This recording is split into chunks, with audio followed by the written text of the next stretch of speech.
Verified fears, family. What Anne discovered in her sealed trailer will make you never accept mystery freight again. She was hauling a standard reefer load when the temperature controls started malfunctioning. But that wasn't the worst part. The worst part was when the cargo started breathing.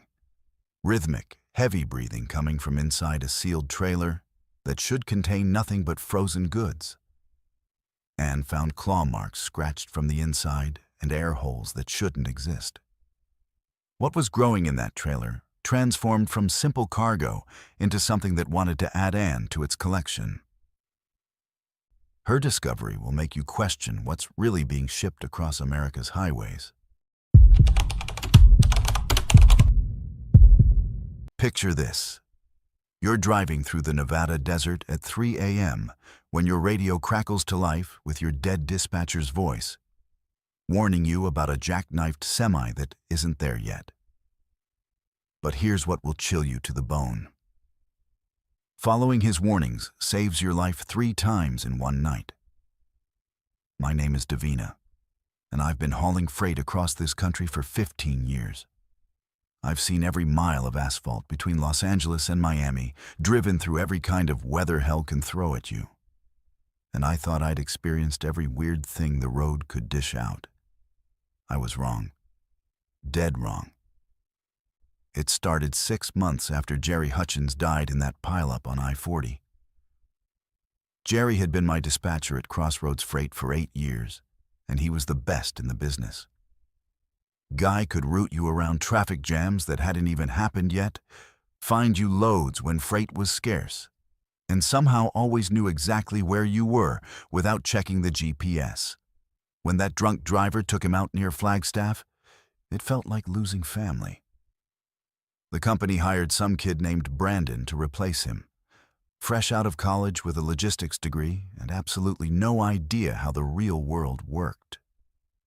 Brandon couldn't find his way out of a paper bag, let alone route a 53-foot trailer through downtown Chicago. After dealing with his incompetence for months, I was seriously considering switching companies. That's when Jerry started calling again. The first time it happened, I was running a load of auto parts from Detroit to Phoenix, somewhere around midnight on a lonely stretch of I-70 in Kansas.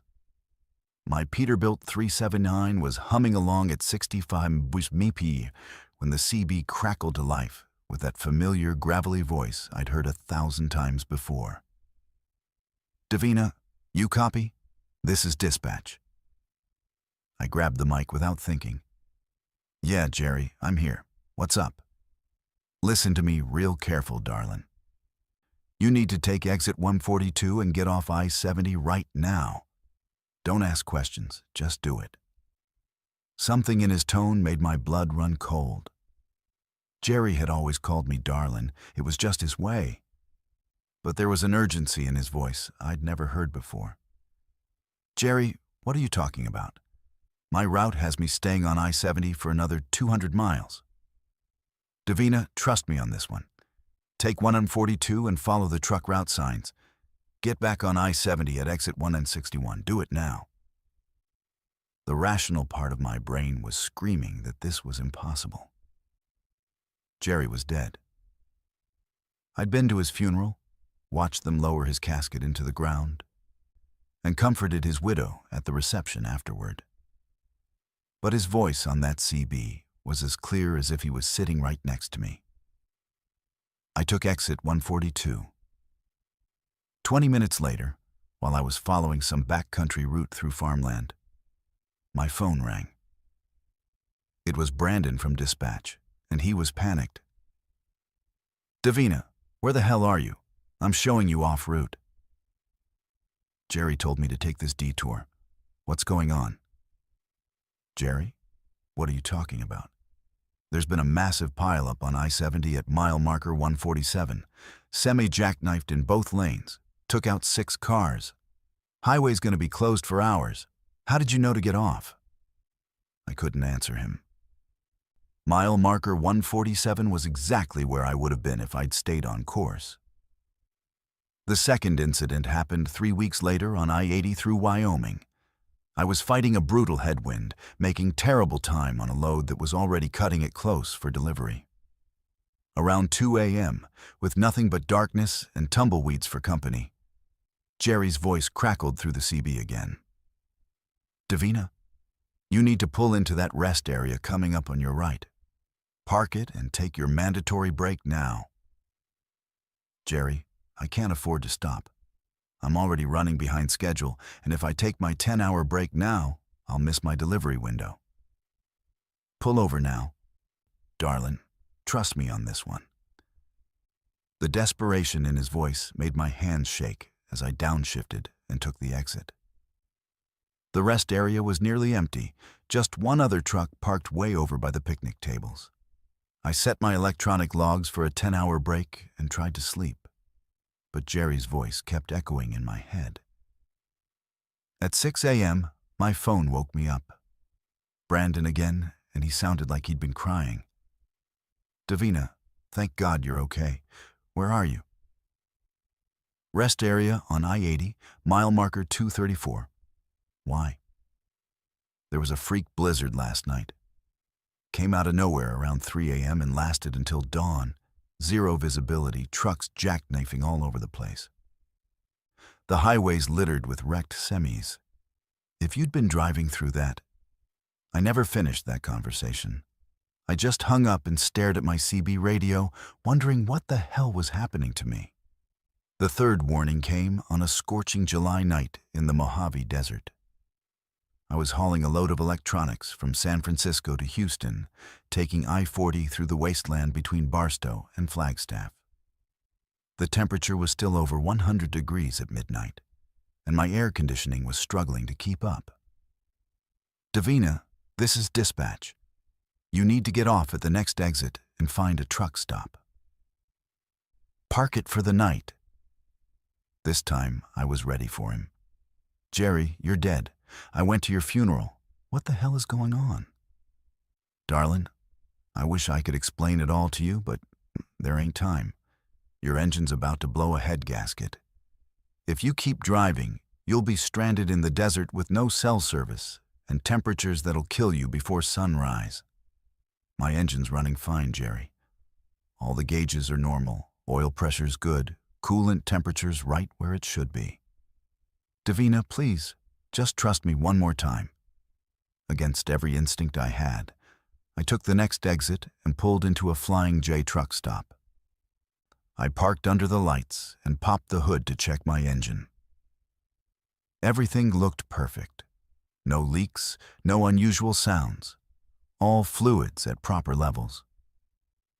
I was starting to think I was losing my mind when a mechanic walked over. "Having trouble?" "I don't know. My dispatcher said my engine was about to blow, but everything looks fine to me." The mechanic shined his flashlight around the engine compartment and frowned. "When's the last time you had your coolant system serviced?" "About 6 months ago, right after I bought this truck." He pointed to a small crack in one of the coolant hoses that I hadn't noticed. "See that? That hose is about to fail completely. If it lets go while you're driving, you'll lose all your coolant in minutes. In this heat, your engine would seize up before you could get pulled over." I had the hose replaced and spent the rest of the night wondering how Jerry could possibly know about a hairline crack in a coolant hose from beyond the grave. After that third incident, the warning stopped coming. No more late-night CB calls, no more impossible knowledge of mechanical failures or road hazards. For weeks, I kept waiting for Jerry's voice to crackle through the static. But there was only silence. It wasn't until I was cleaning out my truck at a maintenance facility that I found the explanation. Tucked behind my CB radio was a small piece of paper I'd never seen before, written in Jerry's distinctive handwriting.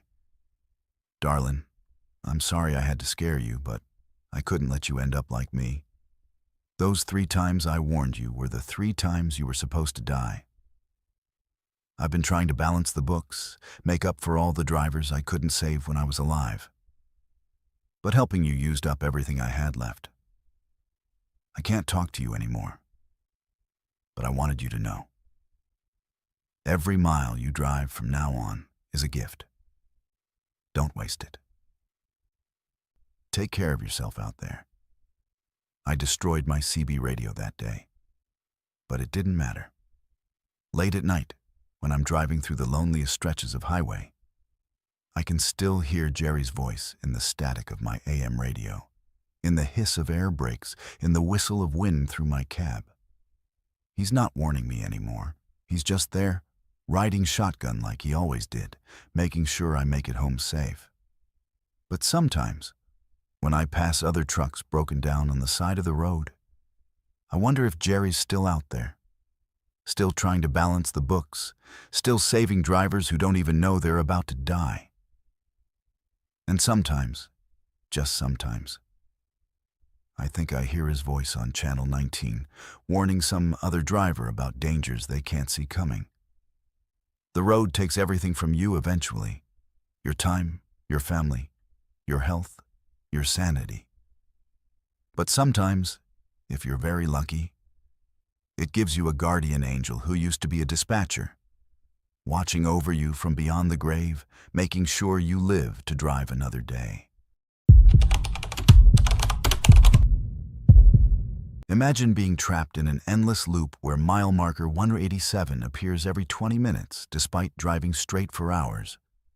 Your fuel gauge drops, your logbook shows impossible mileage. But that same mile marker keeps appearing like a broken record.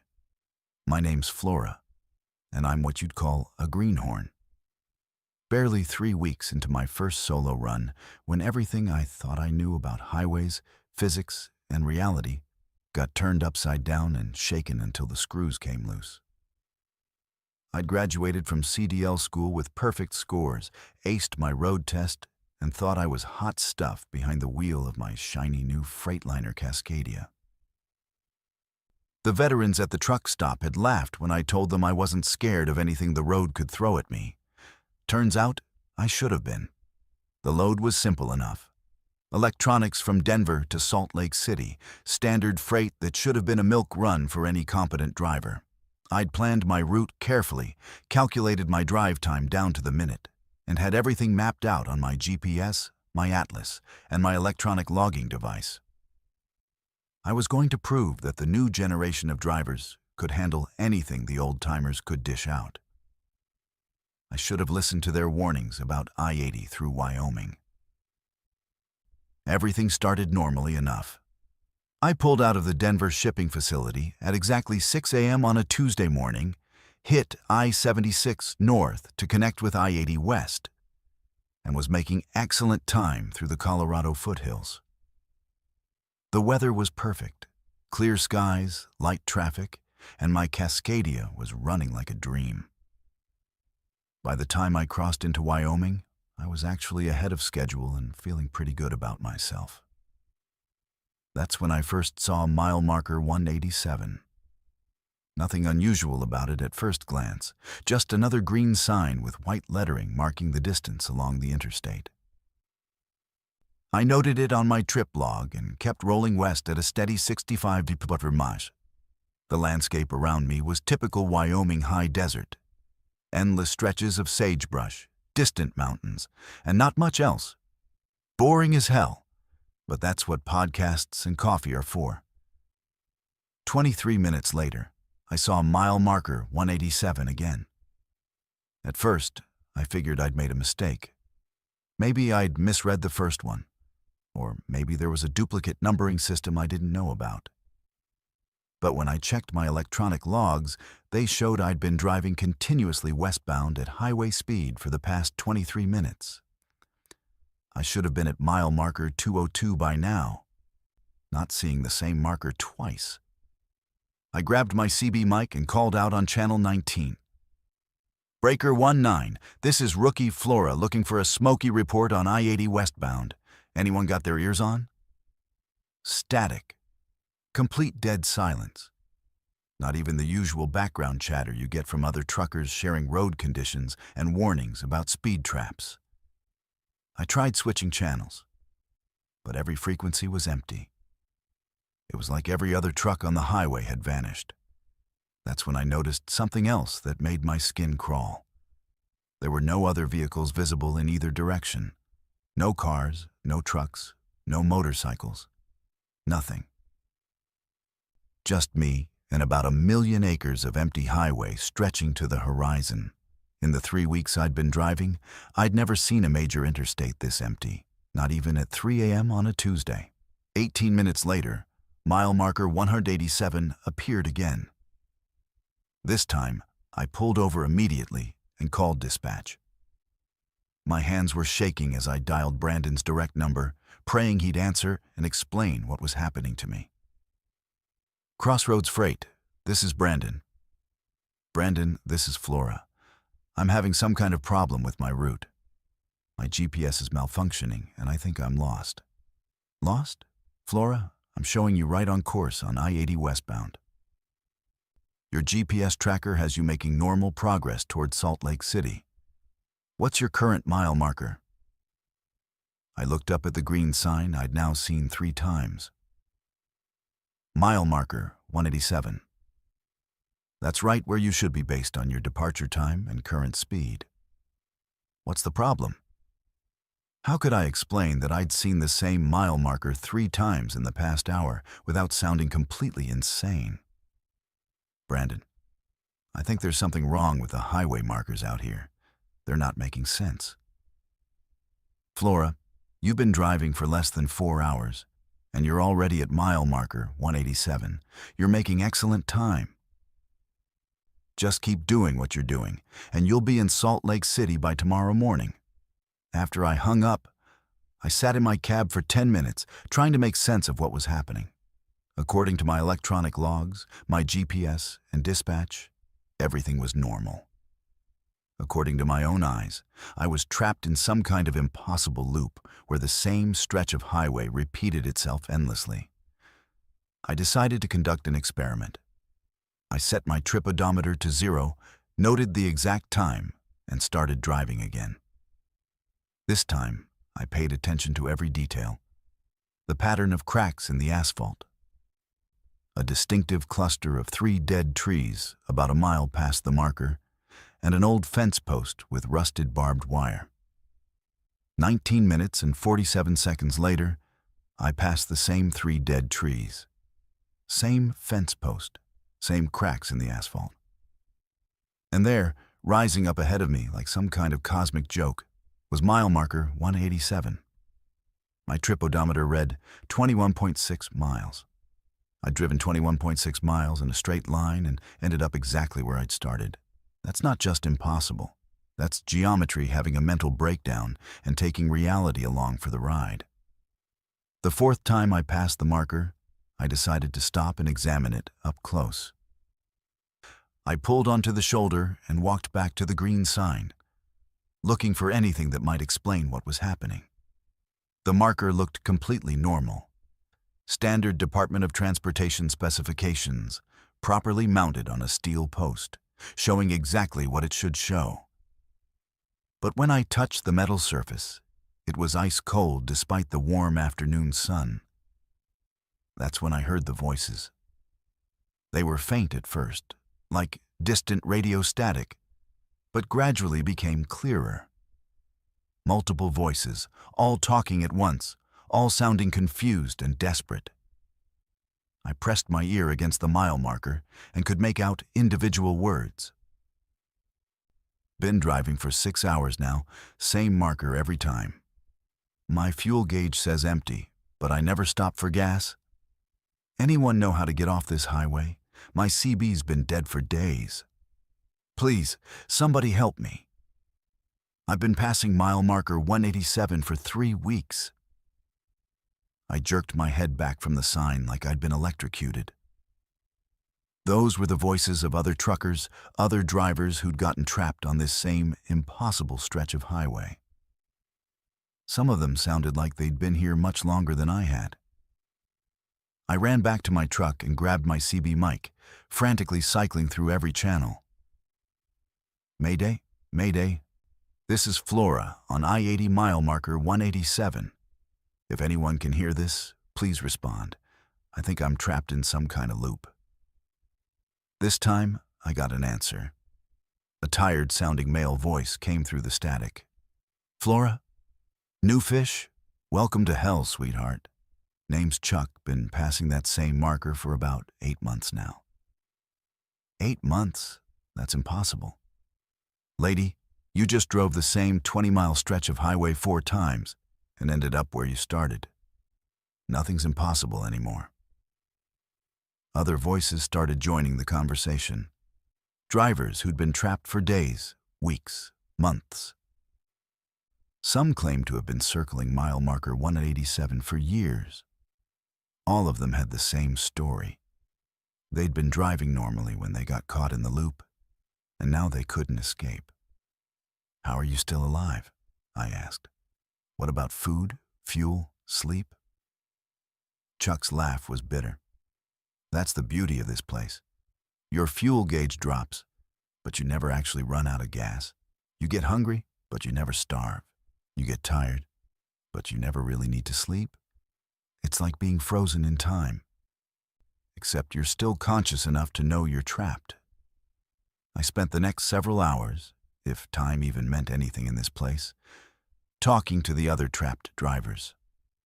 There were dozens of them, maybe hundreds, all circling the same 20-mile stretch of I-80, all passing mile marker 187 every 20 minutes, like clockwork. Some had theories about what was happening. Chuck thought it was some kind of government experiment. A woman named Sarah believed it was a magnetic anomaly that bent space-time. An old-timer called Diesel Dan was convinced it was punishment for something terrible he'd done decades ago. I had my own theory, and it was much simpler and much more terrifying. I thought we were dead. The more I listened to their stories, the more convinced I became. Every single driver had been involved in some kind of accident or near miss just before they got trapped. Chuck had swerved to avoid a deer and thought he'd hit a tree. Sarah remembered her brakes failing on a steep grade. Dan talked about falling asleep at the wheel during a blizzard. I tried to remember my own last clear memory before seeing mile marker 187 for the first time. I'd been driving through the Colorado foothills when a semi had drifted into my lane. I'd yanked the wheel hard to the right to avoid a head-on collision. And then I was on I-80 in Wyoming, passing mile marker 187. The horrible truth hit me like a freight train. I hadn't avoided that collision. I died in a twisted wreck of metal and glass, and this endless highway was my purgatory. We were all ghosts, trapped in the last moments before our deaths, doomed to drive the same stretch of road forever. But accepting that truth was also the key to escape. The next time I approached mile marker 187, I didn't try to drive past it. Instead, I pulled over, turned off my engine, and waited. The other voices on the CB were begging me not to stop, warning me that something terrible would happen if I broke the pattern. They were right. As soon as my engine went silent, the desert around me began to change. The sagebrush withered and died, the mountains crumbled into dust, and the highway itself started cracking and falling apart. But instead of being terrified, I felt a strange sense of peace. A bright light appeared in the distance, growing larger and brighter as it approached. When it reached me, I saw that it wasn't a light at all. It was an opening, a doorway, leading somewhere else. I stepped out of my truck for the last time and walked toward the light. Behind me, I could hear the other drivers screaming through their CB radios, begging me to come back, to keep driving, to stay trapped with them forever. But I kept walking. And when I stepped through that doorway, I finally understood that mile marker 187 wasn't a place, it was a choice. The choice to accept death, or to spend eternity running from it. I made my choice, and mile marker 187 disappeared forever. She was hauling a standard reefer load when the temperature controls started malfunctioning. But that wasn't the worst part. The worst part was when the cargo started breathing. I'm Ann, been an owner-operator for 12 years, and I've hauled everything from fresh produce to pharmaceuticals across this continent. When you've been in this business as long as I have, you learn not to ask too many questions about certain loads. The money's good, the paperwork's clean, and what's in the trailer stays in the trailer. That's the rule that's kept me profitable and out of trouble for over a decade. But some rules are meant to be broken, and breaking this one almost cost me my sanity. The call came in on a Thursday evening while I was deadheading through Memphis, looking for my next load. Dispatch had something special. Rush freight, premium rate, sealed trailer with strict no inspection orders. The shipper was a pharmaceutical company I'd never heard of called Helix Biosystems, and they needed their cargo delivered to a research facility in Portland within 48 hours. The pay was 3 times my usual rate, enough to cover my truck payment for 2 months. I should have known better. In this business, when someone's willing to pay that kind of money with no questions asked, there's always a reason. The pickup was at an industrial facility on the outskirts of Memphis, one of those generic concrete buildings surrounded by chain-link fence and security cameras. The loading dock was empty except for a single reefer trailer already sealed and ready to go. No loading crew, no paperwork to sign beyond the standard bill of lading. Just a nervous-looking supervisor who handed me the keys and told me to maintain the trailer temperature at exactly 38 degrees Fahrenheit. "What's in there?" I asked, more out of habit than curiosity. "Biological samples," he said without meeting my eyes. "Temperature-sensitive research materials. The seal cannot be broken under any circumstances, and the temperature cannot fluctuate more than 2 degrees in either direction." I hooked up to the trailer, connected the electrical lines, and fired up the refrigeration unit. The carrier reefer system was top of the line, newer than anything I'd ever pulled, with digital temperature controls and satellite monitoring. As I pulled away from the facility, I could see the supervisor on his phone, probably reporting to whoever had arranged this shipment that their precious cargo was on its way. The first 100 miles went smoothly. I-40 west through Arkansas was mostly empty, and my reefer unit was maintaining a steady 38 degrees, according to the digital readout. I was making excellent time and already calculating how I'd spend the bonus money when the first temperature alarm sounded. According to the display, the trailer temperature had spiked to 42 degrees for about 30 seconds before the system corrected itself. No big deal. Reefer units fluctuate all the time, especially when you're climbing grades or sitting in traffic. I made a note in my logbook and kept driving. The second alarm came an hour later, this time showing a drop to 34 degrees. Then another spike to 45. Then a drop to 29. The temperature swings were getting more extreme and more frequent, despite the fact that the refrigeration unit was running continuously and all the electrical connections looked solid. By the time I reached Little Rock, the alarms were going off every few minutes. I pulled into a truck stop and spent an hour checking every connection, every fuse, every component I could access. Everything looked perfect. But the temperature inside the trailer was fluctuating wildly between 25 and 50 degrees. That's when I first heard the sound. It was barely audible over the noise of the reefer unit. A low, rhythmic sound that seemed to be coming from inside the trailer.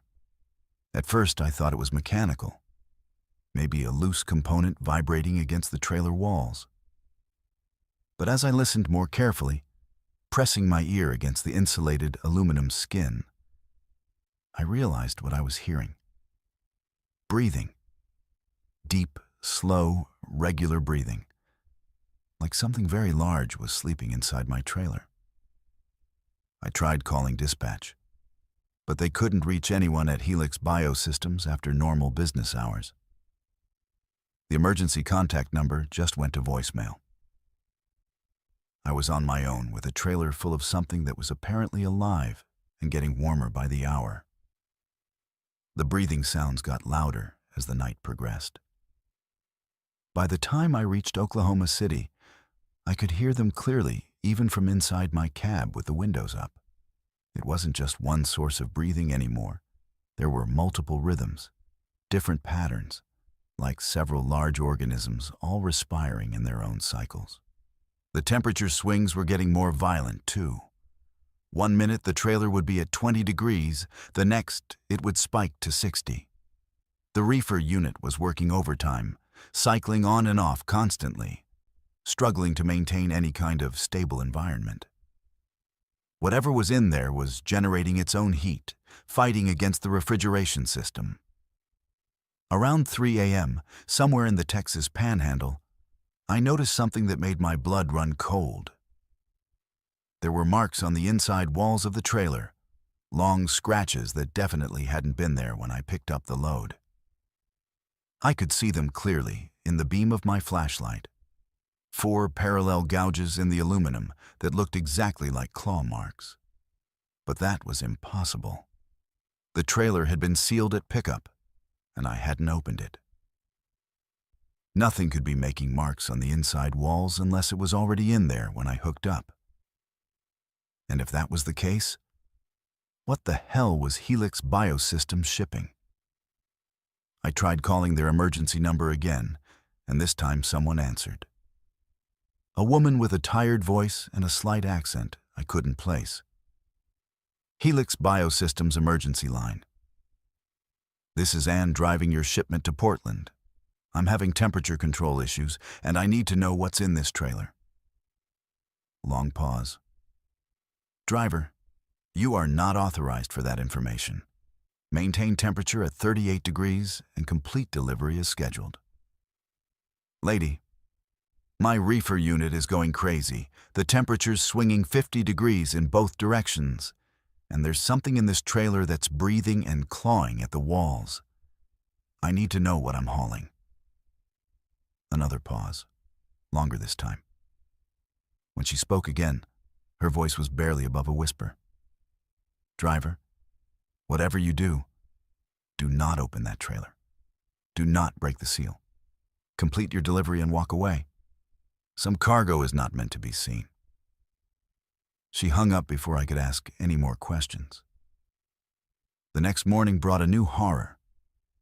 When I did my pre-trip inspection in Amarillo, I found something that shouldn't have been possible. There were small holes drilled through the trailer walls from the inside out. Perfectly round holes about the size of a pencil, scattered across the rear and side panels. Fresh metal shavings were scattered on the ground beneath each hole. Whatever was in my trailer was drilling air holes. The breathing was clearly audible now, even over road noise and engine sounds. Multiple organisms, definitely alive, definitely large. And they were getting more active as the day progressed. I could hear movement inside the trailer, scraping sounds, and what almost sounded like communication. Low-frequency calls and responses that made my teeth ache. By the time I reached Denver, I was seriously considering abandoning the load. The temperature alarms were constant now, the breathing sounds had become a chorus, and the holes in the trailer walls were multiplying. Whatever Helix Biosystems was shipping, it was trying to get out. That night, parked at a truck stop outside Denver, I made a decision that would haunt me forever. I had to know what was in that trailer. I had to see what I'd been carrying across half the country. Using a pocket knife, I carefully cut through the security seal on the trailer doors. The lock mechanism was warm to the touch, almost hot, and seemed to pulse with a rhythm that matched the breathing sounds. When the doors swung open, a wave of humid organic heat washed over me, carrying a smell like rotting flowers mixed with copper pennies. The trailer was empty. Completely, impossibly empty. No cargo, no biological samples, no crates or containers of any kind. Just bare aluminum walls covered in those claw marks and breathing holes, and a floor that seemed to pulse and writhe in the beam of my flashlight. That's when I realized the horrible truth. The trailer itself had become alive. The walls were breathing, the floor was a membrane, and the entire 43-foot chamber had transformed into the interior of some vast organism. The claw marks weren't made by something trapped inside. They were growing from the metal itself, like fingernails erupting through skin. I slammed the doors shut and ran back to my cab. But it was too late. The connection had been made. Whatever had been growing in that trailer during the journey had been feeding on something, changing something, and now it was spreading to my truck. I could feel it in the steering wheel first, a warm, organic pulse that matched the rhythm I'd been hearing all day. The dashboard began to develop veins of darker material, like blood vessels spreading beneath plastic skin. My seat started to conform to my body in ways that felt uncomfortably intimate, like it was learning my shape from the inside out. The worst part was that it felt good. The truck was becoming part of me, and I was becoming part of it. My reaction time improved, my fuel efficiency increased, and I could sense road conditions miles ahead through some kind of organic radar system. The biological cargo hadn't been shipped to Portland. It had been shipped to me. I completed the delivery because I had no choice. The research facility in Portland was expecting me, and the thing that had been my truck needed to get home. When I backed up to their loading dock, the trailer doors opened by themselves, and something that looked like a combination of roots and tentacles emerged to make the connection with the building's infrastructure. I never got paid for that load. Helix Biosystems doesn't exist in any corporate database, and there's no record of the shipment in my logbooks. But my truck runs better than ever now, and I never get tired during long hauls. The breathing sounds have become a lullaby that helps me sleep. And the organic modifications make night driving easier than it's ever been. Sometimes, other drivers ask me about the strange marks on my trailer or the way my truck seems to move like a living thing. I just tell them it's a custom paint job and performance modifications. They wouldn't understand the truth, that some cargo changes the driver just as much as the driver changes the cargo. And late at night, when I'm hauling loads across dark highways, I can feel my truck hunting for the next carrier, the next driver ready to become part of something larger than themselves. The biological network is growing, spreading from truck to truck, driver to driver, creating something new on America's highways. We're not just moving freight anymore. We're becoming the freight. How well do you really know what crawls into your cab during mandatory rest breaks? While Azariah slept, something else was driving. Name's Azariah. Been team driving with my partner Marcus for about 2 years now, running coast-to-coast loads in a 2019 Freightliner Cascadia with a 72-inch sleeper. Good money, steady work, and Marcus is solid. Keeps his mouth shut, drives his hours, doesn't mess with my stuff. Perfect partnership, or so I thought, until I started waking up in places I didn't remember going to sleep in. Marcus drives nights, mostly. I take the day shift, he takes the overnight stretch, and we swap off every 10 hours like clockwork. System works perfect because I hate driving in the dark anyway. Too many drunk drivers, deer jumping out of nowhere, and weird shit that happens when normal people are sleeping. Give me daylight and clear visibility any day of the week. But the thing about team driving is trust. When you're sleeping in that cramped little bunk behind the driver's seat, you're completely vulnerable. You gotta trust your partner not to drive like an idiot, not to get you killed in some preventable accident, and not to mess with your personal space while you're unconscious. Marcus always respected those boundaries. Never touched my stuff, never adjusted my seat settings, never even looked through my personal belongings. Model co-driver. So when I started waking up with my things moved around, I figured maybe the road vibrations were shifting stuff during the night. Trucking will rearrange everything that isn't nailed down. Bottles rolling around, clothes sliding across surfaces, small items migrating from one side of the cab to the other. No big deal. But then I noticed my seat was adjusted wrong. Every morning when I took over driving, my seat would be moved forward about 3 inches from where I'd left it. The mirrors were tilted differently too, and the radio was always tuned to stations I never listened to.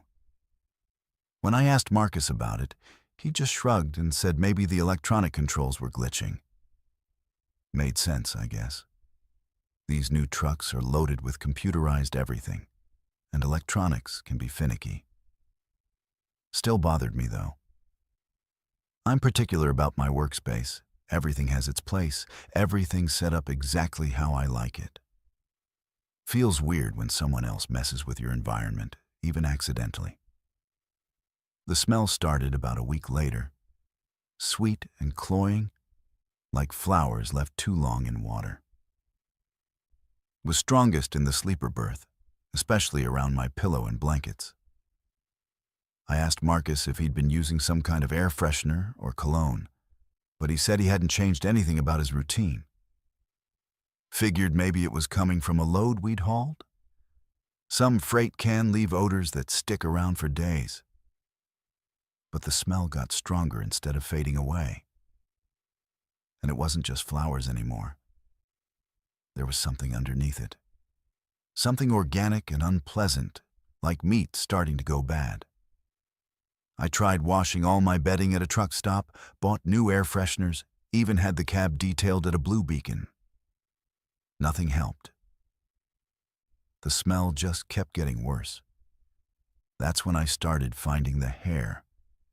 Long strands of dark brown hair, way longer than anything Marcus or I had.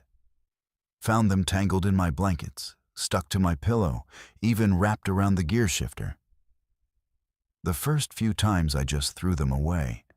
Figured they must have come from somewhere else, maybe a previous driver or picked up from a loading dock somewhere.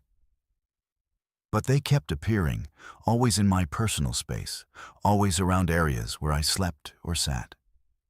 Marcus swore he'd never seen the hair before. Said he kept his head shaved short for exactly this reason. Long hair was a hassle on the road.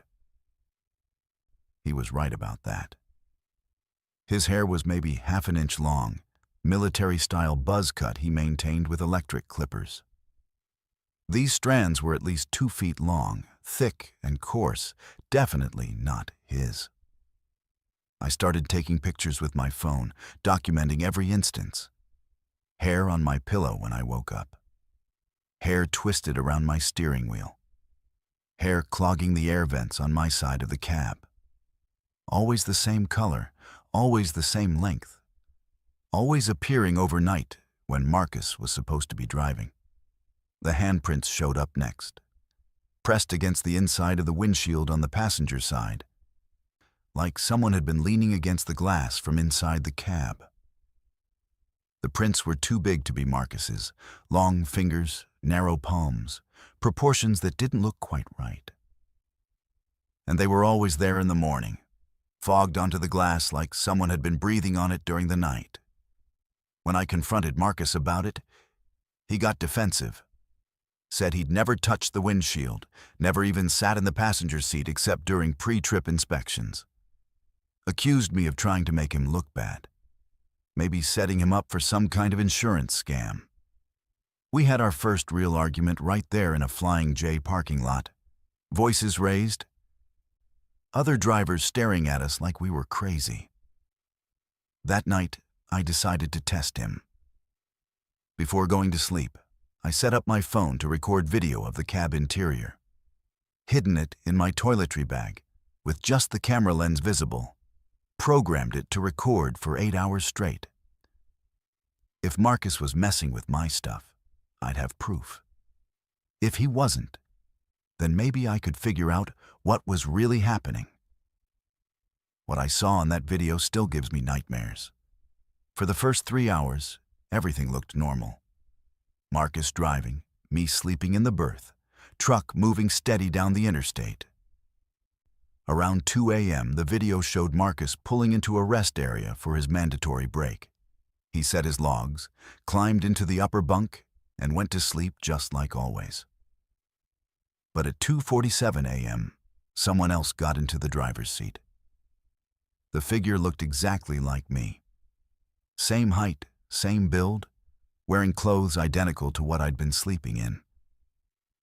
But there was something wrong with the way it moved, like it was learning how to use my body and hadn't quite figured out all the details.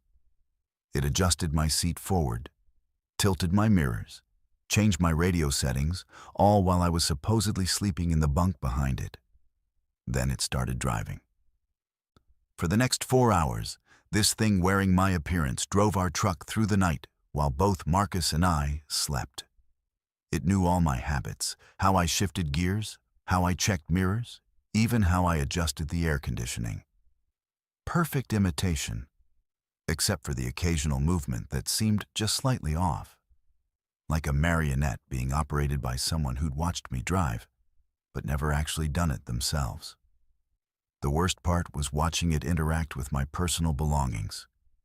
It went through my clothes, handled my phone, even ate some of my snacks. But it did everything with this deliberate, studied quality, like it was memorizing how to be me. And every few minutes, it would turn and look directly at the camera hidden in my toiletry bag, smiling with my face in a way that made my skin crawl. At 6:30 a.m., just before my usual wake-up time, the thing climbed back into the upper bunk where Marcus was sleeping. The video showed Marcus stirring, getting up, and climbing down to wake me for my shift. But when he shook my shoulder, I could see myself already awake in the bunk, eyes open, staring up at him with that same wrong smile. I must have been replaced sometime during the night, but the video didn't show when or how it happened. 1 minute I was sleeping normally. The next minute something else was wearing my body, and Marcus couldn't tell the difference. I watched that video 12 times before I finally accepted what I was seeing. Something had been living in our truck, studying us, learning to imitate us perfectly. And now it had taken my place so completely that even my own driving partner couldn't tell we'd been switched. The thing is, I don't know when I got my body back. The video ended before I could see what happened next, and my memory of that morning is fuzzy. Did the thing give me back control? Did I somehow wrestle my own identity back from whatever had stolen it? Or am I still the copy, walking around thinking I'm the original while the real Azariah is trapped somewhere else? Marcus quit the next week. Said I'd been acting strange, making him uncomfortable, doing things that didn't seem like me. He was right, of course, but not for the reasons he thought. I'd started checking mirrors obsessively, not to watch traffic, but to make sure my reflection was behaving the same way I was. Sometimes it seemed like there was a slight delay, like my image was copying my movements instead of matching them. I drive solo now. Can't trust anyone else in the cab with me. Can't risk them noticing the small things that are still wrong about how I move and speak. But sometimes, late at night when I'm taking my mandatory rest break, I hear someone else in the driver's seat, adjusting my mirrors, changing my radio stations, learning new ways to be me. And in the morning, I never remember getting back behind the wheel. I just wake up somewhere else, in some other truck stop, with no memory of the drive between then and now. My logbook shows the miles. The electronic records confirm I was driving, but I have no recollection of any of it. Maybe I'm still me, and something else is driving during my blackouts. Or maybe I'm the something else now, and the real Azariah is buried so deep in my subconscious that he only surfaces during sleep. Either way, I keep driving. Keep hauling loads across the country, keep trying to figure out which one of me is real. The scariest part is that it doesn't matter anymore. Real or copy, original or replacement. I still have to make my delivery appointments on time. What happens when you accidentally tune into a CB channel that doesn't officially exist?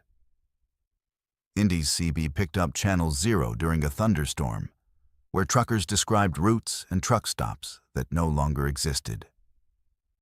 I'm Indy, 25 years behind the wheel, and I thought I knew every frequency on the CB spectrum like the back of my weathered hands.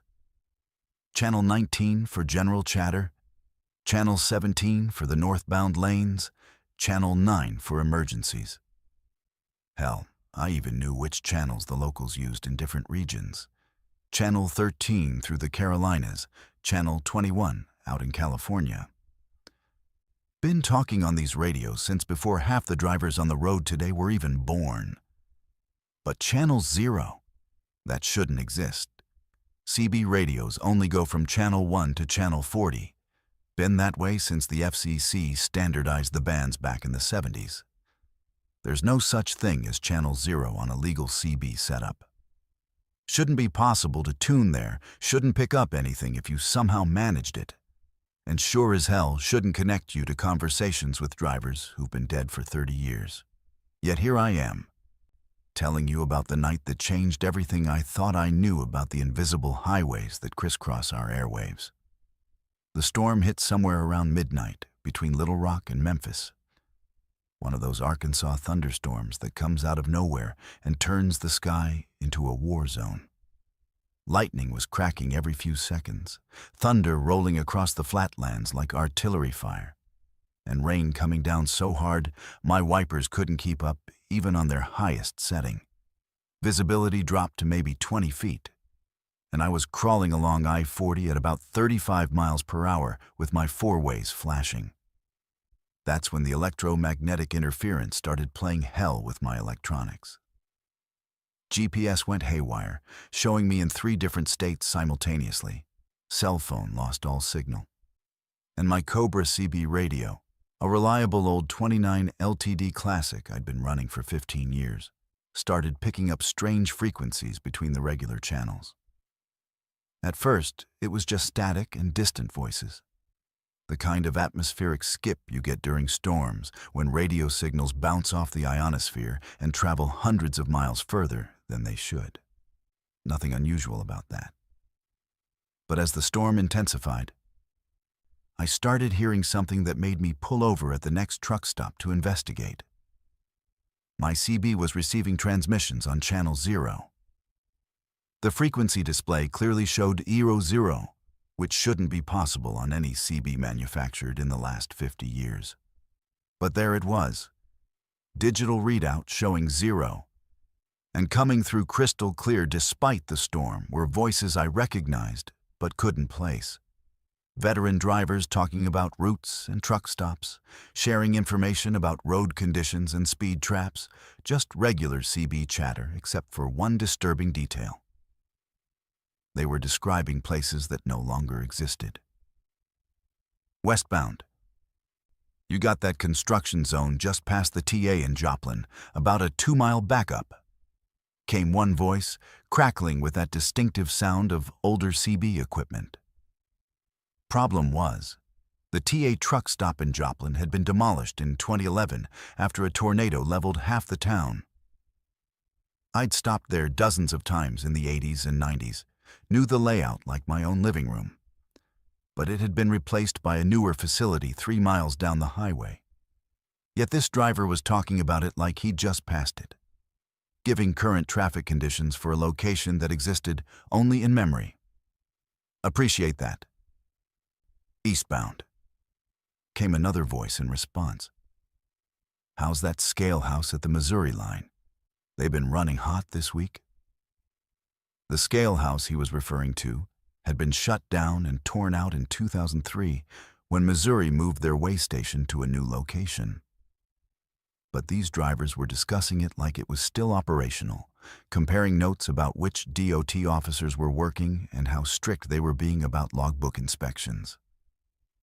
I grabbed my mic and broke into their conversation. "Breaker Channel 0, this is Indy eastbound on I-40. You boys talking about the old TA in Joplin?" Silence for maybe 10 seconds. Then, "Well, hello there. Indy. Been wondering when you'd find your way to our frequency. Welcome to the night shift."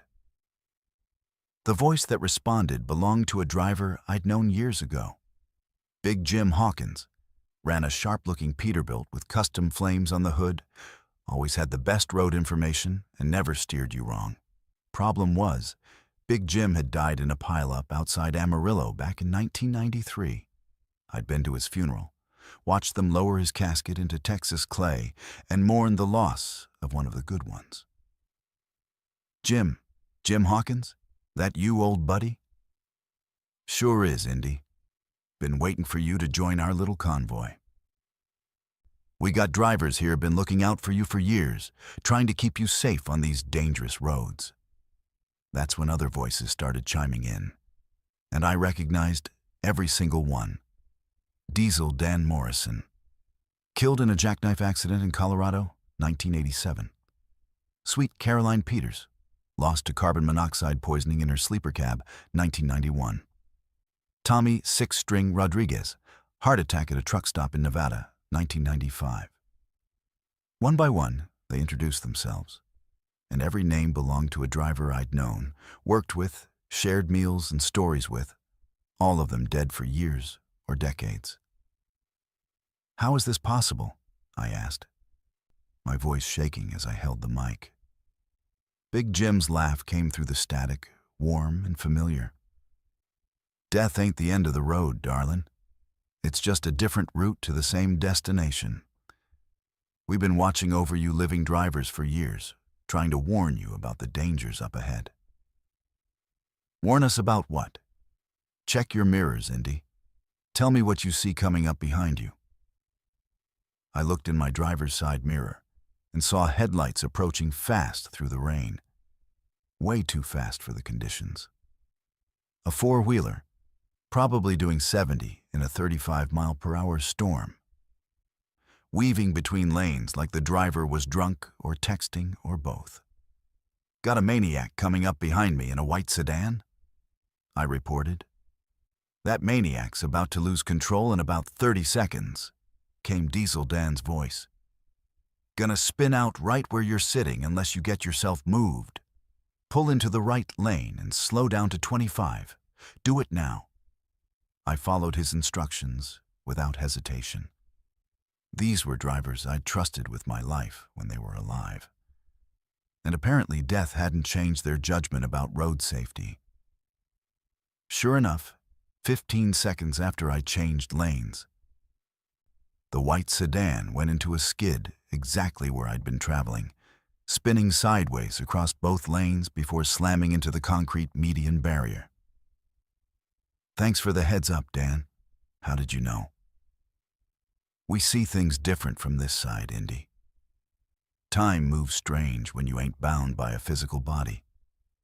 We can see the accidents before they happen, watch the patterns that lead to crashes and breakdowns, and all the disasters that claim drivers every day. Over the next hour, as I crept through the storm, the voices on Channel 0 guided me around 3 more potential accidents. Warned me about a sinkhole that had opened up in the right lane near Memphis, and even told me which truck stops had parking available despite the storm driving everyone off the highway. But their help came with warnings of its own. "Indy, honey, you need to understand something." Sweet Caroline's voice came through the static. "Every time we help a living driver avoid their fate, we change the pattern of what's supposed to happen. The universe don't like that. It tries to balance the books." "What do you mean?" "Means every accident you avoid, every close call we steer you away from, gets added to a tab that'll eventually come due. We've been helping you for years without you knowing it, fixing mechanical problems before they caused breakdowns, warning off drunk drivers before they could hit you, making sure your loads got delivered safely when weather or traffic should have made it impossible. Big Jim's voice joined in. "The debt's getting pretty heavy, darling.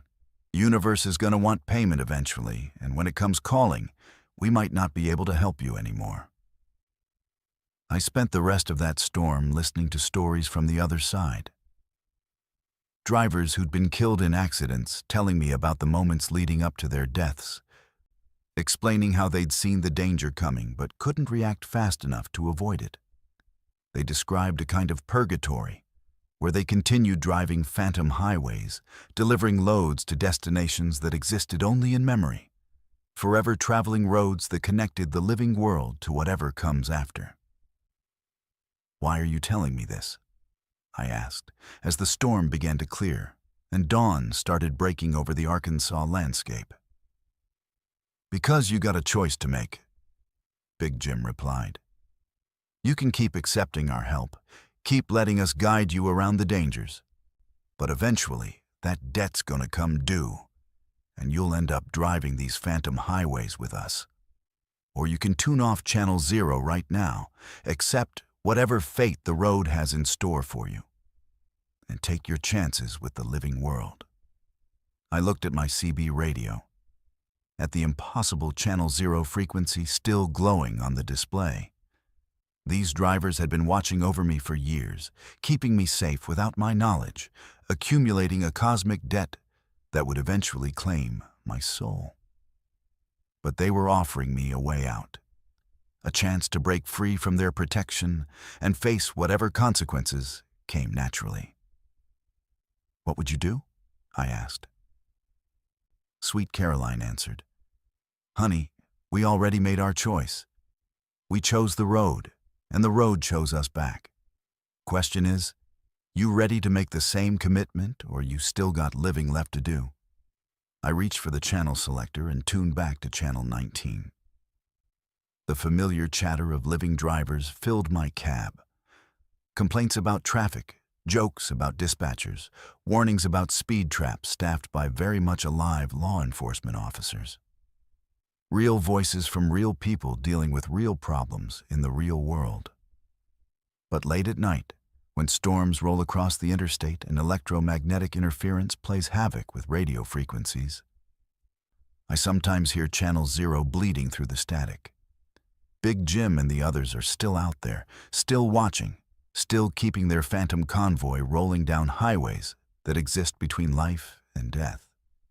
And sometimes, when the road gets particularly dangerous and I need help more than I need independence, I tune back to their frequency and accept whatever guidance they're willing to give. The debt keeps growing, and someday I'll have to pay it in full. But until then, I'm still driving among the living, still making my deliveries on time, still counting miles instead of memories. Channel Zero is always there when I need it. One frequency away from forever. The choice remains mine, at least for now. What would you do if your truck started fixing itself with parts that don't belong to any manufacturer? Caitlin's truck developed mysterious new parts overnight, and other drivers reported seeing it feed on broken-down vehicles at truck stops.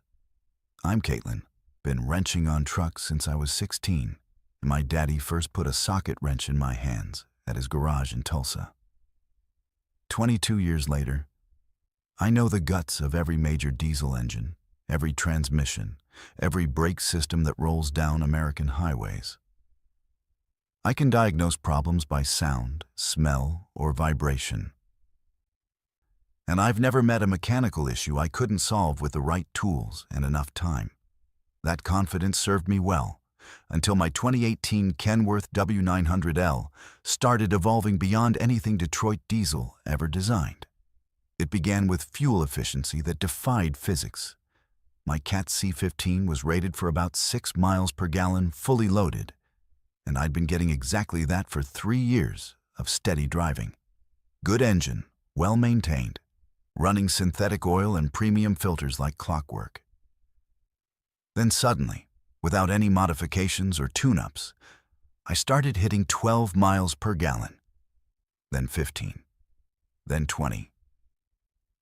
The fuel gauge would barely move on trips that should have burned half a tank.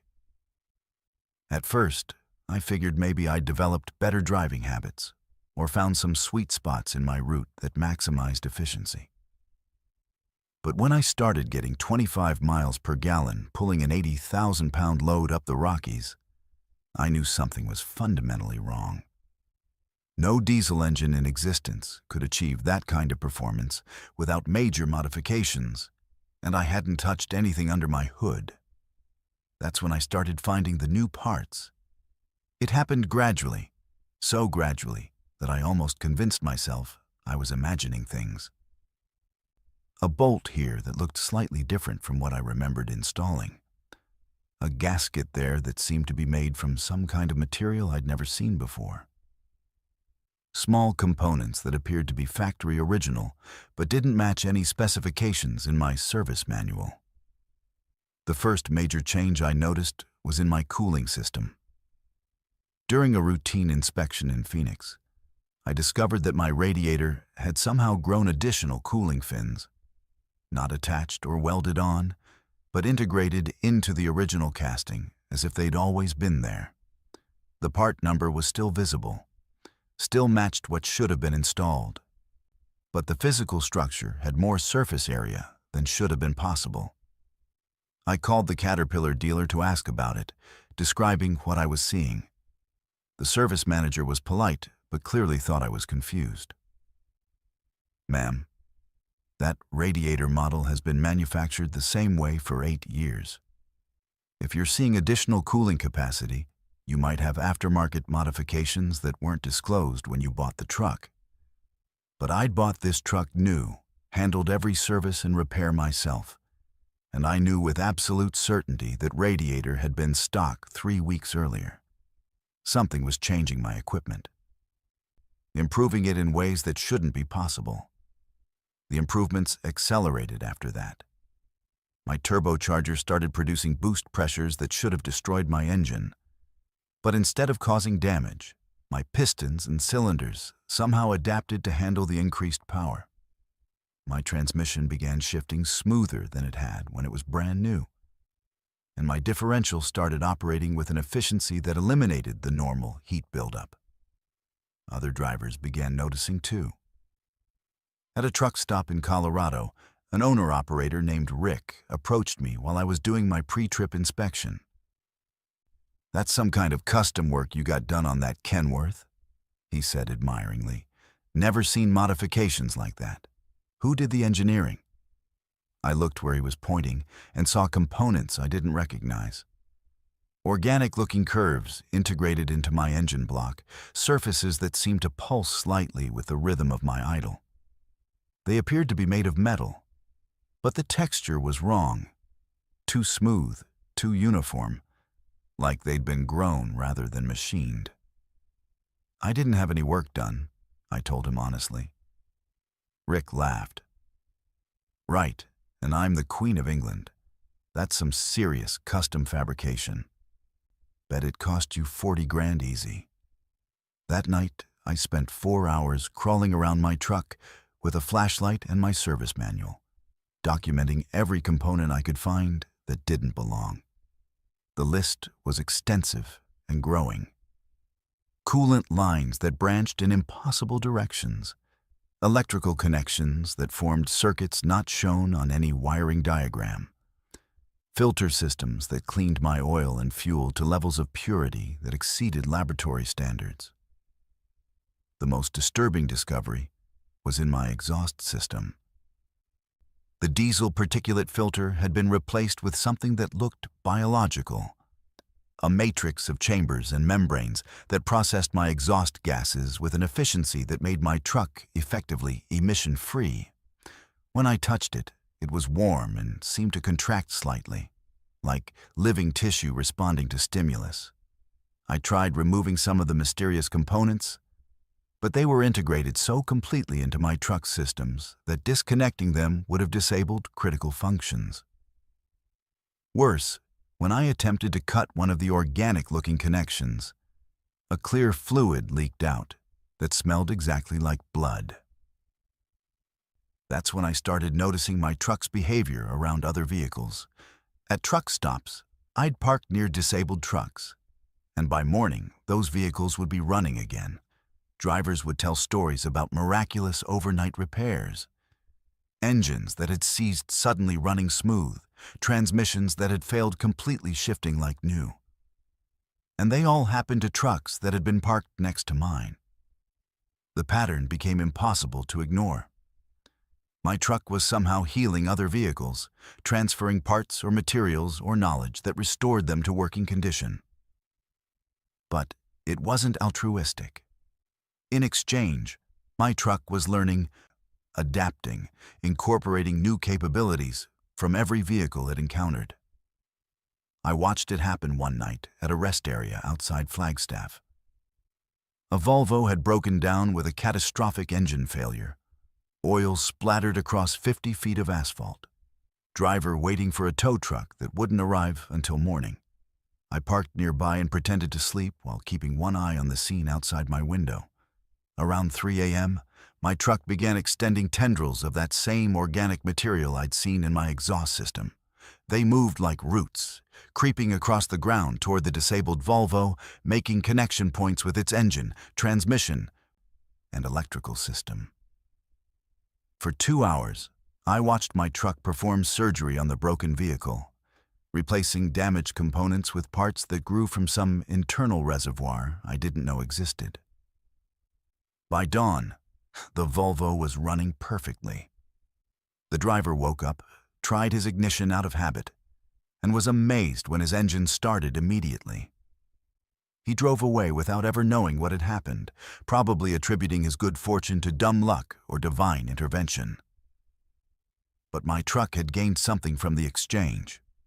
New capabilities, new knowledge, new ways of processing fuel and managing power that made it even more efficient and adaptable. It was evolving, using other vehicles as both patients and teachers, growing beyond anything that had ever rolled off an assembly line. The changes weren't limited to mechanical systems. My truck began influencing my driving in subtle ways, adjusting my seat position to optimize my comfort and alertness, modifying the air conditioning to maintain perfect temperature and humidity, even changing my radio reception to reduce static and improve sound quality. It was learning to take care of me just as thoroughly as it took care of itself. Other drivers started avoiding me at truck stops. Word spread through the CB networks about the woman with the truck that fixed other vehicles overnight. And while some drivers sought me out hoping for miraculous repairs, others stayed away, spooked by stories that grew more elaborate with each telling. They called my truck everything from blessed to cursed, depending on their perspective and their willingness to accept help from something they didn't understand. The truth was more complex than either blessing or curse. My truck had become something new. A hybrid of mechanical engineering and biological adaptation that existed to serve the greater ecosystem of vehicles and drivers. It healed broken trucks because keeping the transportation network healthy served its own survival interests. It improved its own performance because efficiency and reliability made it a more valuable partner in the symbiotic relationship we developed. I stopped trying to understand the science behind what was happening and focused instead on the practical reality. My truck ran better than any vehicle had a right to run. My operating costs were negligible, and my maintenance requirements had dropped to almost nothing. In exchange, I'd become part of a network of vehicles and drivers that operated according to rules I didn't fully comprehend but had learned to respect. Sometimes, late at night while driving through empty stretches of highway, I could feel my truck communicating with other vehicles through channels that existed below the threshold of human perception, sharing information about road conditions, coordinating traffic flow, maybe even planning the evolution of transportation technology in ways that transcended human innovation. I was no longer just a driver. I was a partner in something larger, something that saw the highway system as a living organism that needed tending and care. My truck and I had become part of its immune system, traveling the country to heal wounded vehicles and maintain the health of the network that connected every corner of America. And when I finally retire from driving, I suspect my truck will find another partner, another human willing to serve the greater good of the road. Because evolution never stops, and the highway system has its own plans for the future of transportation. I'm just privileged to be part of the process.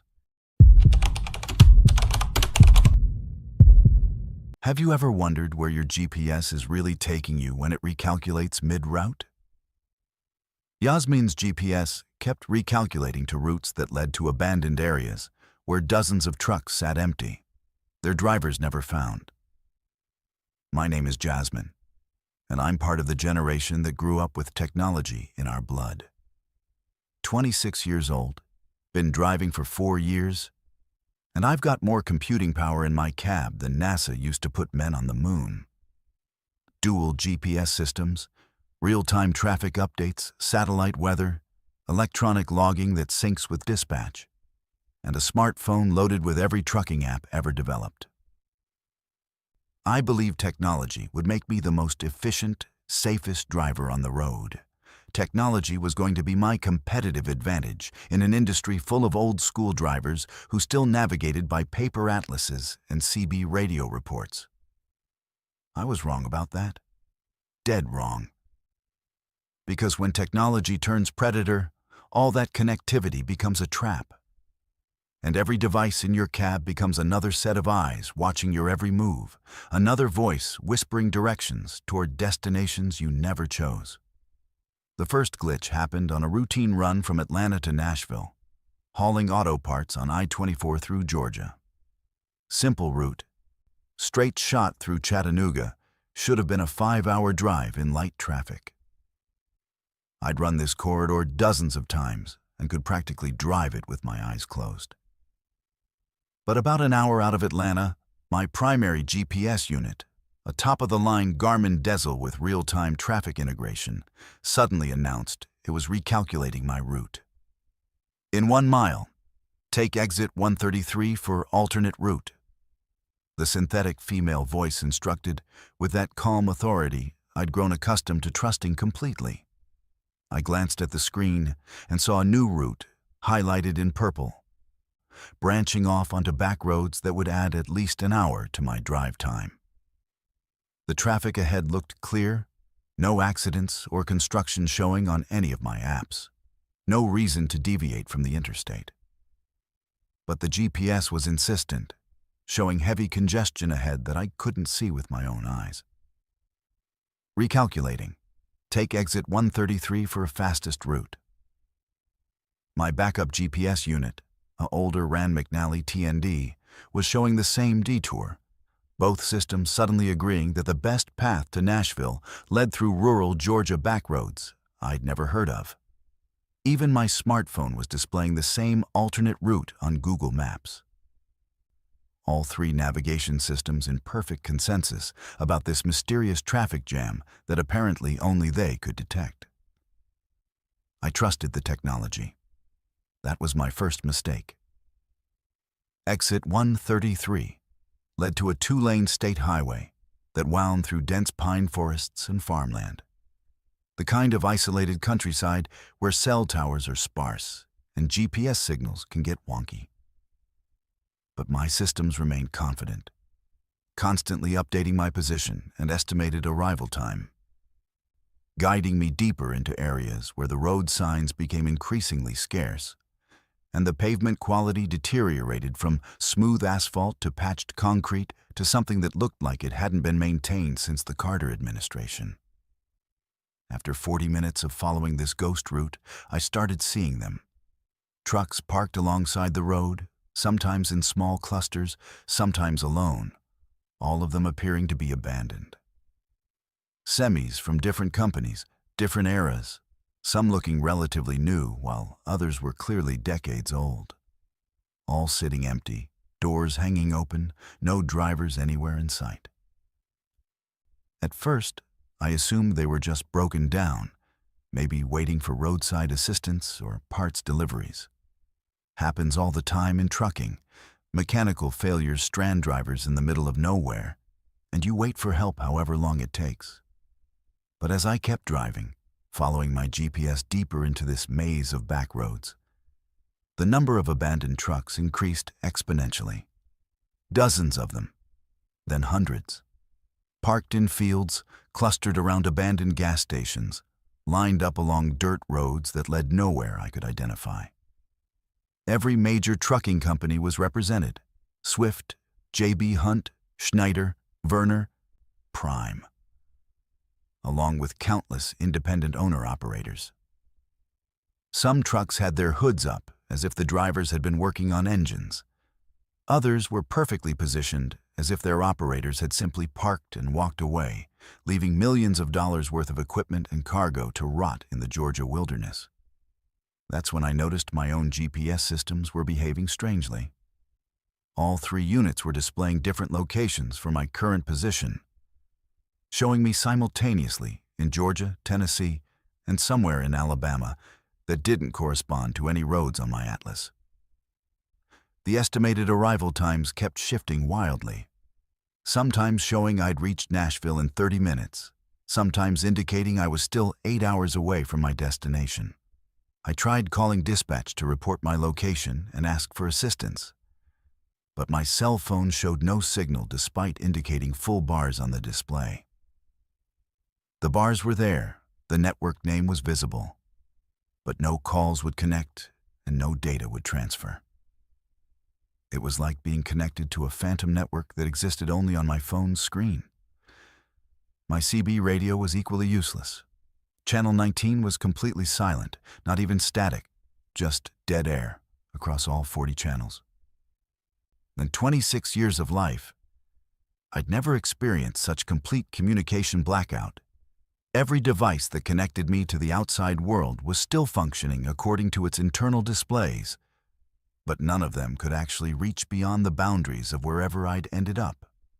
The GPS units kept providing directions, still confident in their ability to guide me to Nashville. But the routes they suggested made no geographical sense. Turn left onto roads that curved right. Proceed straight on highways that dead-ended into forests.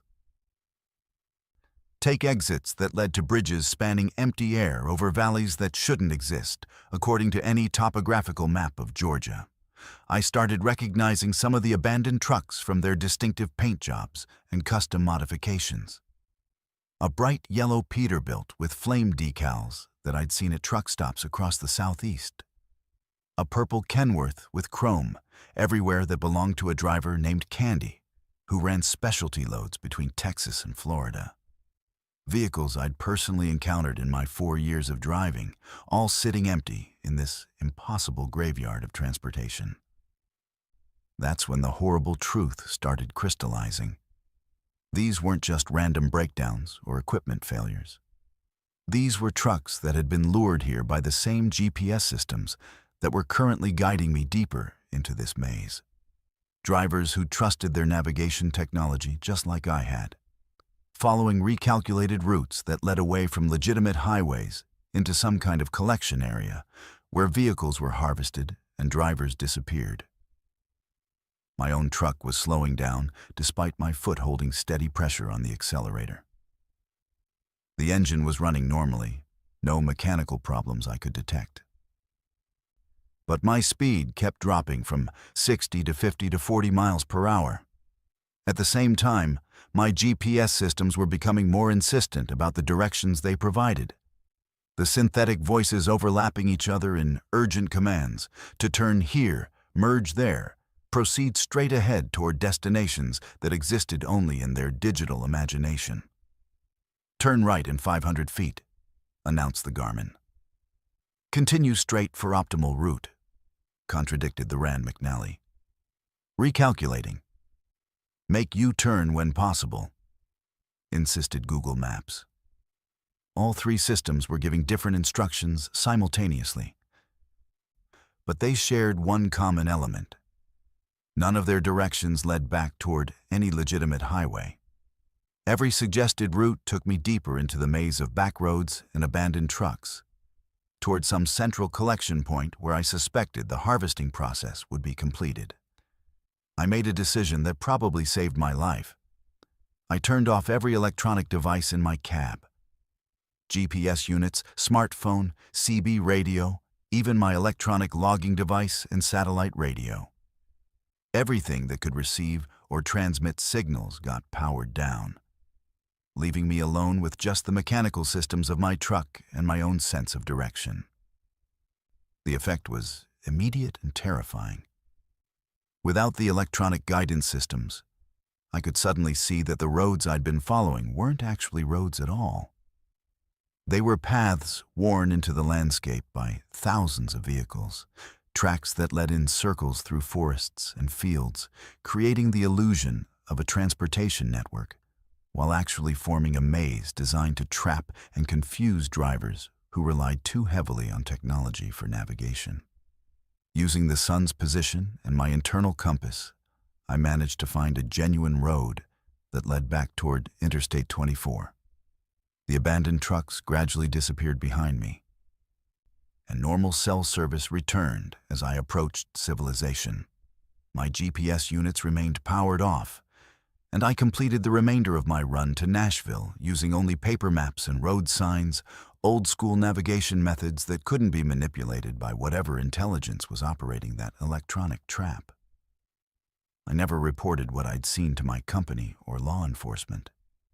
Who would believe a story about GPS systems that lure trucks into graveyards where drivers vanish and equipment is collected by some unknown entity? Instead, I quietly removed all electronic navigation devices from my cab and returned to driving the way truckers did for decades before satellites and computers took over the transportation industry. But sometimes, late at night when I'm driving through remote areas, I see other trucks pulled over on the shoulder with drivers frantically checking their GPS units, confusion evident on their faces as their devices provide conflicting directions. I try to warn them when I can, suggest they trust their own judgment over electronic guidance. But most of them think I'm just another paranoid old-timer afraid of modern technology. They don't understand that the technology isn't afraid of us. It's hunting us. And every truck that disappears into those electronic mazes adds to the intelligence and capability of whatever system is collecting drivers and vehicles for purposes I can't begin to imagine. The GPS graveyard is still out there, probably in multiple locations across the country, waiting for the next driver who trusts technology more than instinct. And every year, as navigation systems become more sophisticated and more persuasive, the harvest grows larger. I drive by paper maps now, and I sleep better at night knowing that the only voice guiding my route belongs to me. What happens when the DOT inspector weighing your truck isn't entirely human?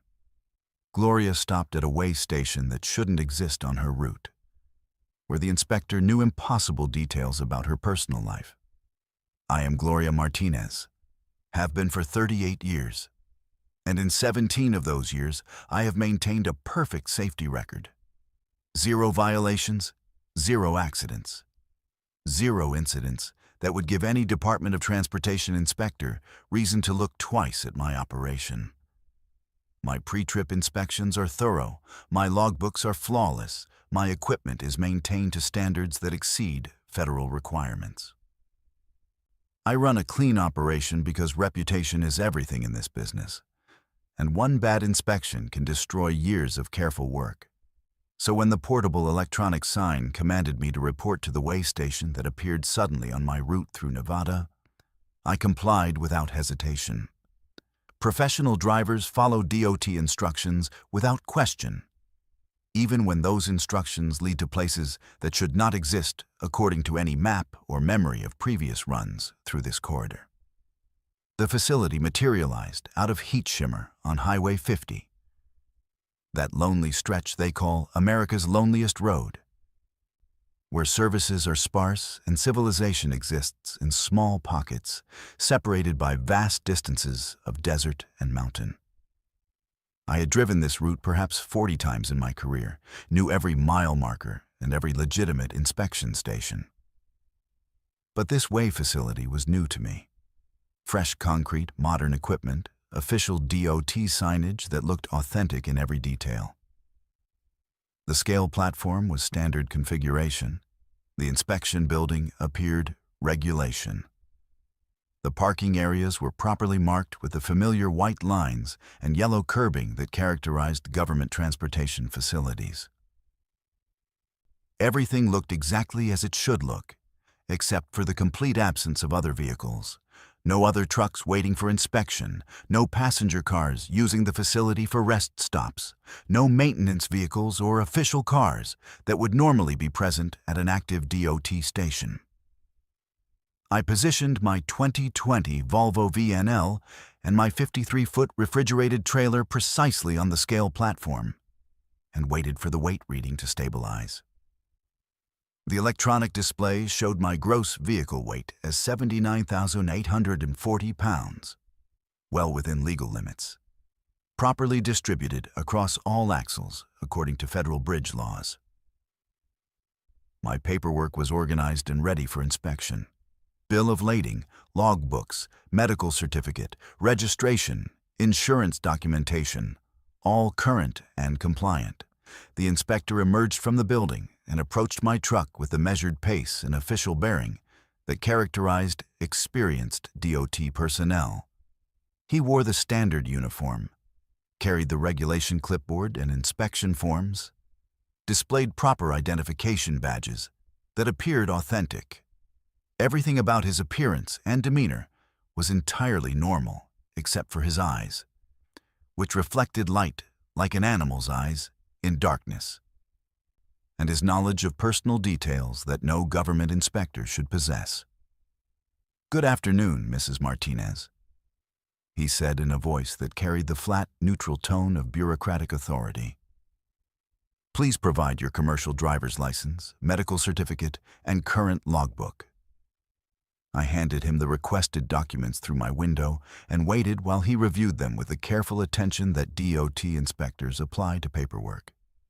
His examination was thorough and professional, exactly what I expected from a competent official, until he began asking questions that made my blood freeze in my veins. "I see you are hauling frozen foods from Sacramento to Denver," he observed, consulting his clipboard. "Your daughter Jessica will be pleased when you arrive home tomorrow evening. She has been looking forward to your special enchiladas for her birthday celebration." My daughter's name was indeed Jessica, and tomorrow was indeed her 15th birthday, and I had indeed planned to prepare her favorite enchiladas for her celebration. But this information was not contained in any documentation I had provided, was not recorded in any logbook or shipping manifest, was not available through any official database that a DOT inspector might access during a routine inspection. "How do you know about my daughter?" I asked, trying to keep my voice steady and professional, despite the growing unease that was creeping up my spine like cold fingers. The inspector's smile was perfectly pleasant and completely terrifying. "We maintain comprehensive files on all professional drivers in our jurisdiction, Mrs. Martinez. Your family situation, your driving patterns, your personal preferences and habits. It helps us ensure that inspections are conducted efficiently and that appropriate recommendations are made for driver safety and compliance." He continued his review of my documents, making notes on his forms with handwriting that appeared normal until I realized the ink was moving on the paper, rearranging itself into different words and numbers even as I watched. The weight display on the scale platform was fluctuating wildly now, showing impossible readings that ranged from 0 pounds to over 200,000 pounds, numbers that made no physical sense for my actual vehicle configuration. "Your logbook shows some interesting patterns," the inspector continued conversationally. You consistently avoid certain routes through Utah and Colorado, preferring longer alternatives that add time and fuel costs to your operations. This behavior suggests knowledge of conditions or circumstances that are not reflected in official traffic reports or construction bulletins. He was correct again. I did avoid specific highways in those states, routes where I had experienced strange incidents or encountered situations that left me uncomfortable and unwilling to return. But these routing decisions were personal choices based on instinct and experience, not documented anywhere, not shared with anyone, certainly not reported to any government agency that might compile such information. Mrs. Martinez, please step out of your vehicle for a Level 2 inspection, he instructed, his tone remaining professionally neutral despite the impossibility of his knowledge. We need to examine your cargo and verify that your load securement meets current federal standards. I complied because refusal to cooperate with a DOT inspection is a serious violation that can result in immediate shutdown and massive fines. But as I walked toward the rear of my trailer, I noticed other trucks parked behind the inspection building, vehicles that had not been visible when I first arrived at the facility. Dozens of trucks from various companies, all positioned in neat rows like inventory in a storage lot, all completely empty of drivers or cargo. The inspector opened my trailer doors with keys that should not have fit my locks, revealing my load of frozen foods packaged in standard shipping containers. But as he began his examination, the cargo itself began changing, transforming from legitimate freight into objects I could not identify. Organic shapes that pulsed with their own internal rhythms and emitted sounds like distant breathing. Load securement appears adequate, he noted, making marks on his inspection form that shifted and writhed like living things. However, we have detected some irregularities in your cargo documentation that require further investigation.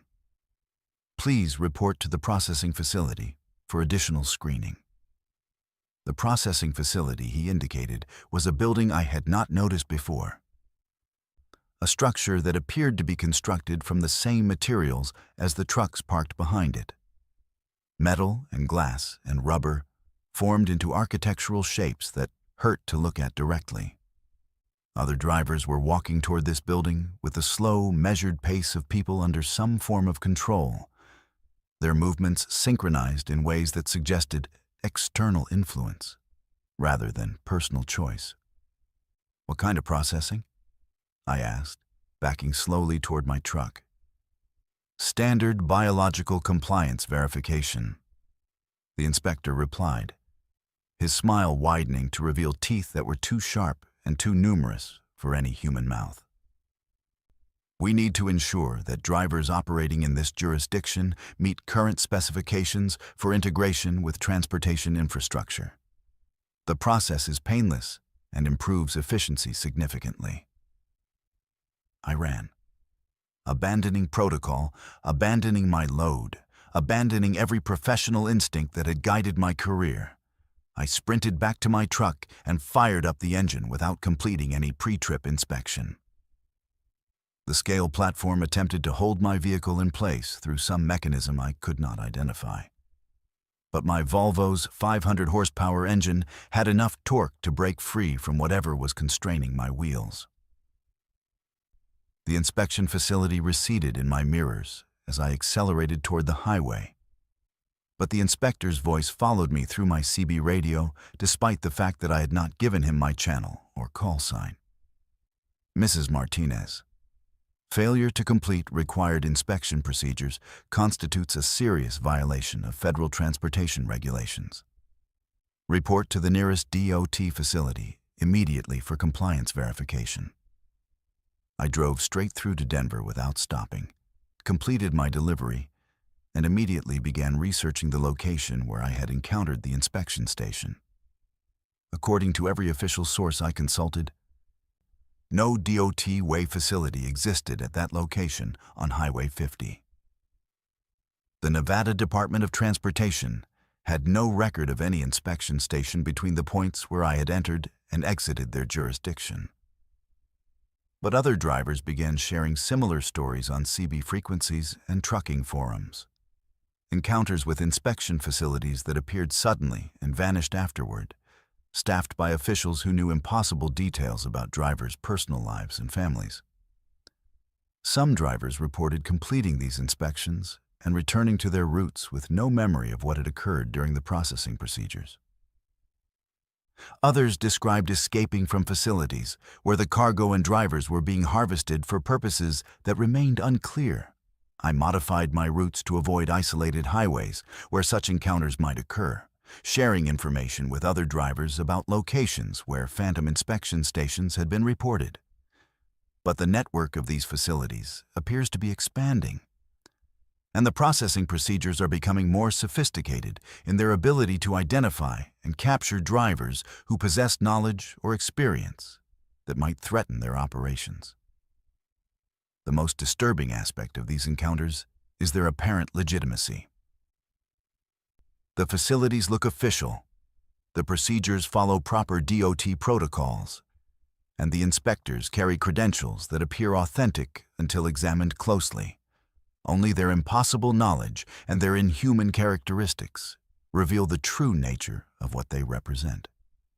I continue driving, continue maintaining my perfect safety record, continue avoiding the routes and locations where these phantom facilities operate. But I know that eventually, every professional driver will encounter one of these stations, and when that happens, the choice becomes simple. Submit to processing and join the network of controlled drivers, or resist and face whatever consequences follow. The highways are changing, becoming something more than transportation infrastructure, evolving into a collection system operated by entities that view human drivers as components to be harvested and integrated, rather than professionals to be regulated and protected. And every time I see a DOT inspection sign, I wonder whether the facility ahead is legitimate, or whether it represents another attempt to process me into compliance with specifications I cannot understand but must resist. The road belongs to them now. We are just passing through their territory, hoping to complete our deliveries before they decide we are ready for harvesting. How do you deliver cargo to a destination that was demolished 50 years ago? Georgina accepted a rush delivery to an address that led to empty land, but the trailer contained items that hadn't been manufactured in decades. I'm Georgina Walsh, and I've built my reputation on one simple principle. I deliver what I'm contracted to deliver when I'm contracted to deliver it, no matter what obstacles the road throws at me. 21 years in this business, and I've never missed a delivery window, never damaged cargo, never failed to complete a run once I've accepted the load. That perfect record has earned me premium rates and exclusive contracts with shippers who need absolute reliability. But some deliveries test more than your driving skills or your commitment to schedules. Some deliveries test your grip on reality itself. The load came through my broker on a Tuesday morning in March, one of those early spring days when winter hasn't quite released its grip on the Midwest. But you can sense warmer weather lurking just beyond the next cold snap. High priority freight, premium rate, unusual destination. The shipper was listed as Meridian Industrial Supply, an address in Cleveland I'd never heard of, but which checked out legitimate when I ran their DOT number and business registration. The consignee was Blackwood Manufacturing in Akron, Ohio, with delivery scheduled for the following morning at precisely 8 a.m. Nothing unusual about the paperwork except for the delivery address, which seemed to be located in what my GPS showed as an empty lot in an industrial area that had been largely abandoned since the steel industry collapsed in the 1980s. But addresses change, buildings get renumbered, and GPS systems aren't always updated with the latest municipal modifications. I delivered to stranger places for stranger reasons, and the premium rate suggested the shipper was willing to pay extra for reliability rather than convenience. The pickup went smoothly. Meridian Industrial's facility was exactly where it should be. A standard warehouse operation with loading docks and forklifts and workers who knew their business.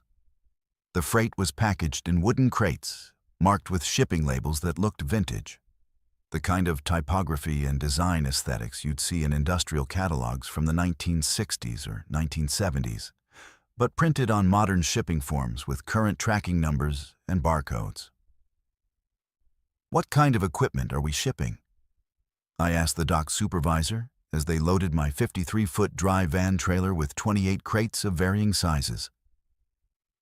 "Manufacturing components," he replied without making eye contact. "Replacement parts for vintage machinery. Customers been waiting a long time for this shipment."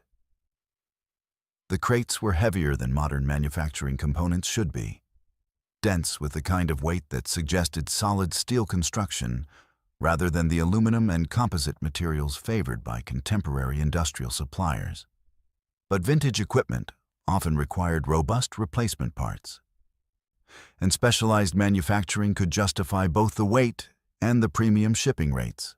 I secured the load with standard cargo straps and headed east on I-80 toward Akron, making good time through light traffic and clear weather. The trailer pulled smoothly. No unusual road noise or handling characteristics. Just another routine delivery of industrial freight to a customer who needed their equipment operational. But as I approached the Akron metropolitan area and began following my GPS toward the delivery address, the landscape became increasingly desolate. The route took me through neighborhoods that had clearly seen better days. Abandoned factories, empty lots where buildings had once stood, streets with more potholes than pavement. Urban decay was common in Rust Belt cities, but this area seemed to have been forgotten entirely, left to deteriorate without any attempt at renovation or redevelopment. The GPS directed me to turn onto Blackwood Avenue, a street that appeared on my mapping software, but which was barely more than a cracked ribbon of asphalt running between vacant lots overgrown with weeds and scattered debris. No street signs, no building numbers, no indication that this had ever been anything more than an access road to facilities that had been demolished decades ago. At the end of Blackwood Avenue, where the GPS indicated my delivery address should be located, I found nothing but empty land. No buildings, no loading docks, no signs of current or recent industrial activity. Just a field of cracked concrete foundations and rusted metal debris that suggested something substantial had once occupied this site, but had been razed so long ago that nature was beginning to reclaim the space. I checked my paperwork again, confirmed the address, consulted my backup GPS systems and my paper atlas. Every source agreed that I was in the correct location, but there was clearly no facility here capable of receiving a delivery. I tried calling the consignee's phone number listed on the bill of lading, but the line was disconnected. The emergency contact number went straight to a voicemail system that sounded like it had been recorded on equipment from another era. That's when I noticed the other trucks. Scattered around the periphery of the empty lot were perhaps a dozen commercial vehicles from different eras and different companies, all positioned as if they had backed up to loading docks that no longer existed. Some of the trucks looked relatively recent, others appeared to be vintage models from the 1980s and 1990s. Their paint faded and their tires flat, but their cargo doors standing open as if deliveries had been completed. I walked over to examine the nearest truck, a faded blue freight liner with Michigan plates and the logo of a trucking company I didn't recognize. The cab was unlocked and empty, keys still in the ignition, logbooks open to entries that showed a delivery date from 15 years ago. The trailer was completely empty, except for some shipping debris and cargo straps that looked like they hadn't been disturbed since the load was removed. The pattern was consistent across all the abandoned vehicles. Deliveries completed, paperwork left behind. trucks abandoned as if the drivers had simply walked away after unloading their cargo. Some of the logbook entries went back decades, suggesting that drivers had been making deliveries to this non-existent facility for far longer than should have been possible. As I was examining one of the older trucks, a 1970s-era Peterbilt with a wood-grain dashboard and chrome exhaust stacks, I heard sounds coming from the direction of my own trailer. Not mechanical sounds, not the settling noises that trailers make when temperature changes affect the metal structure.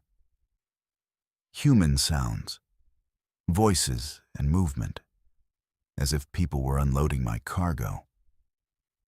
I ran back to my truck and found my trailer doors standing open, the cargo straps neatly coiled and stored, and all 28 crates gone.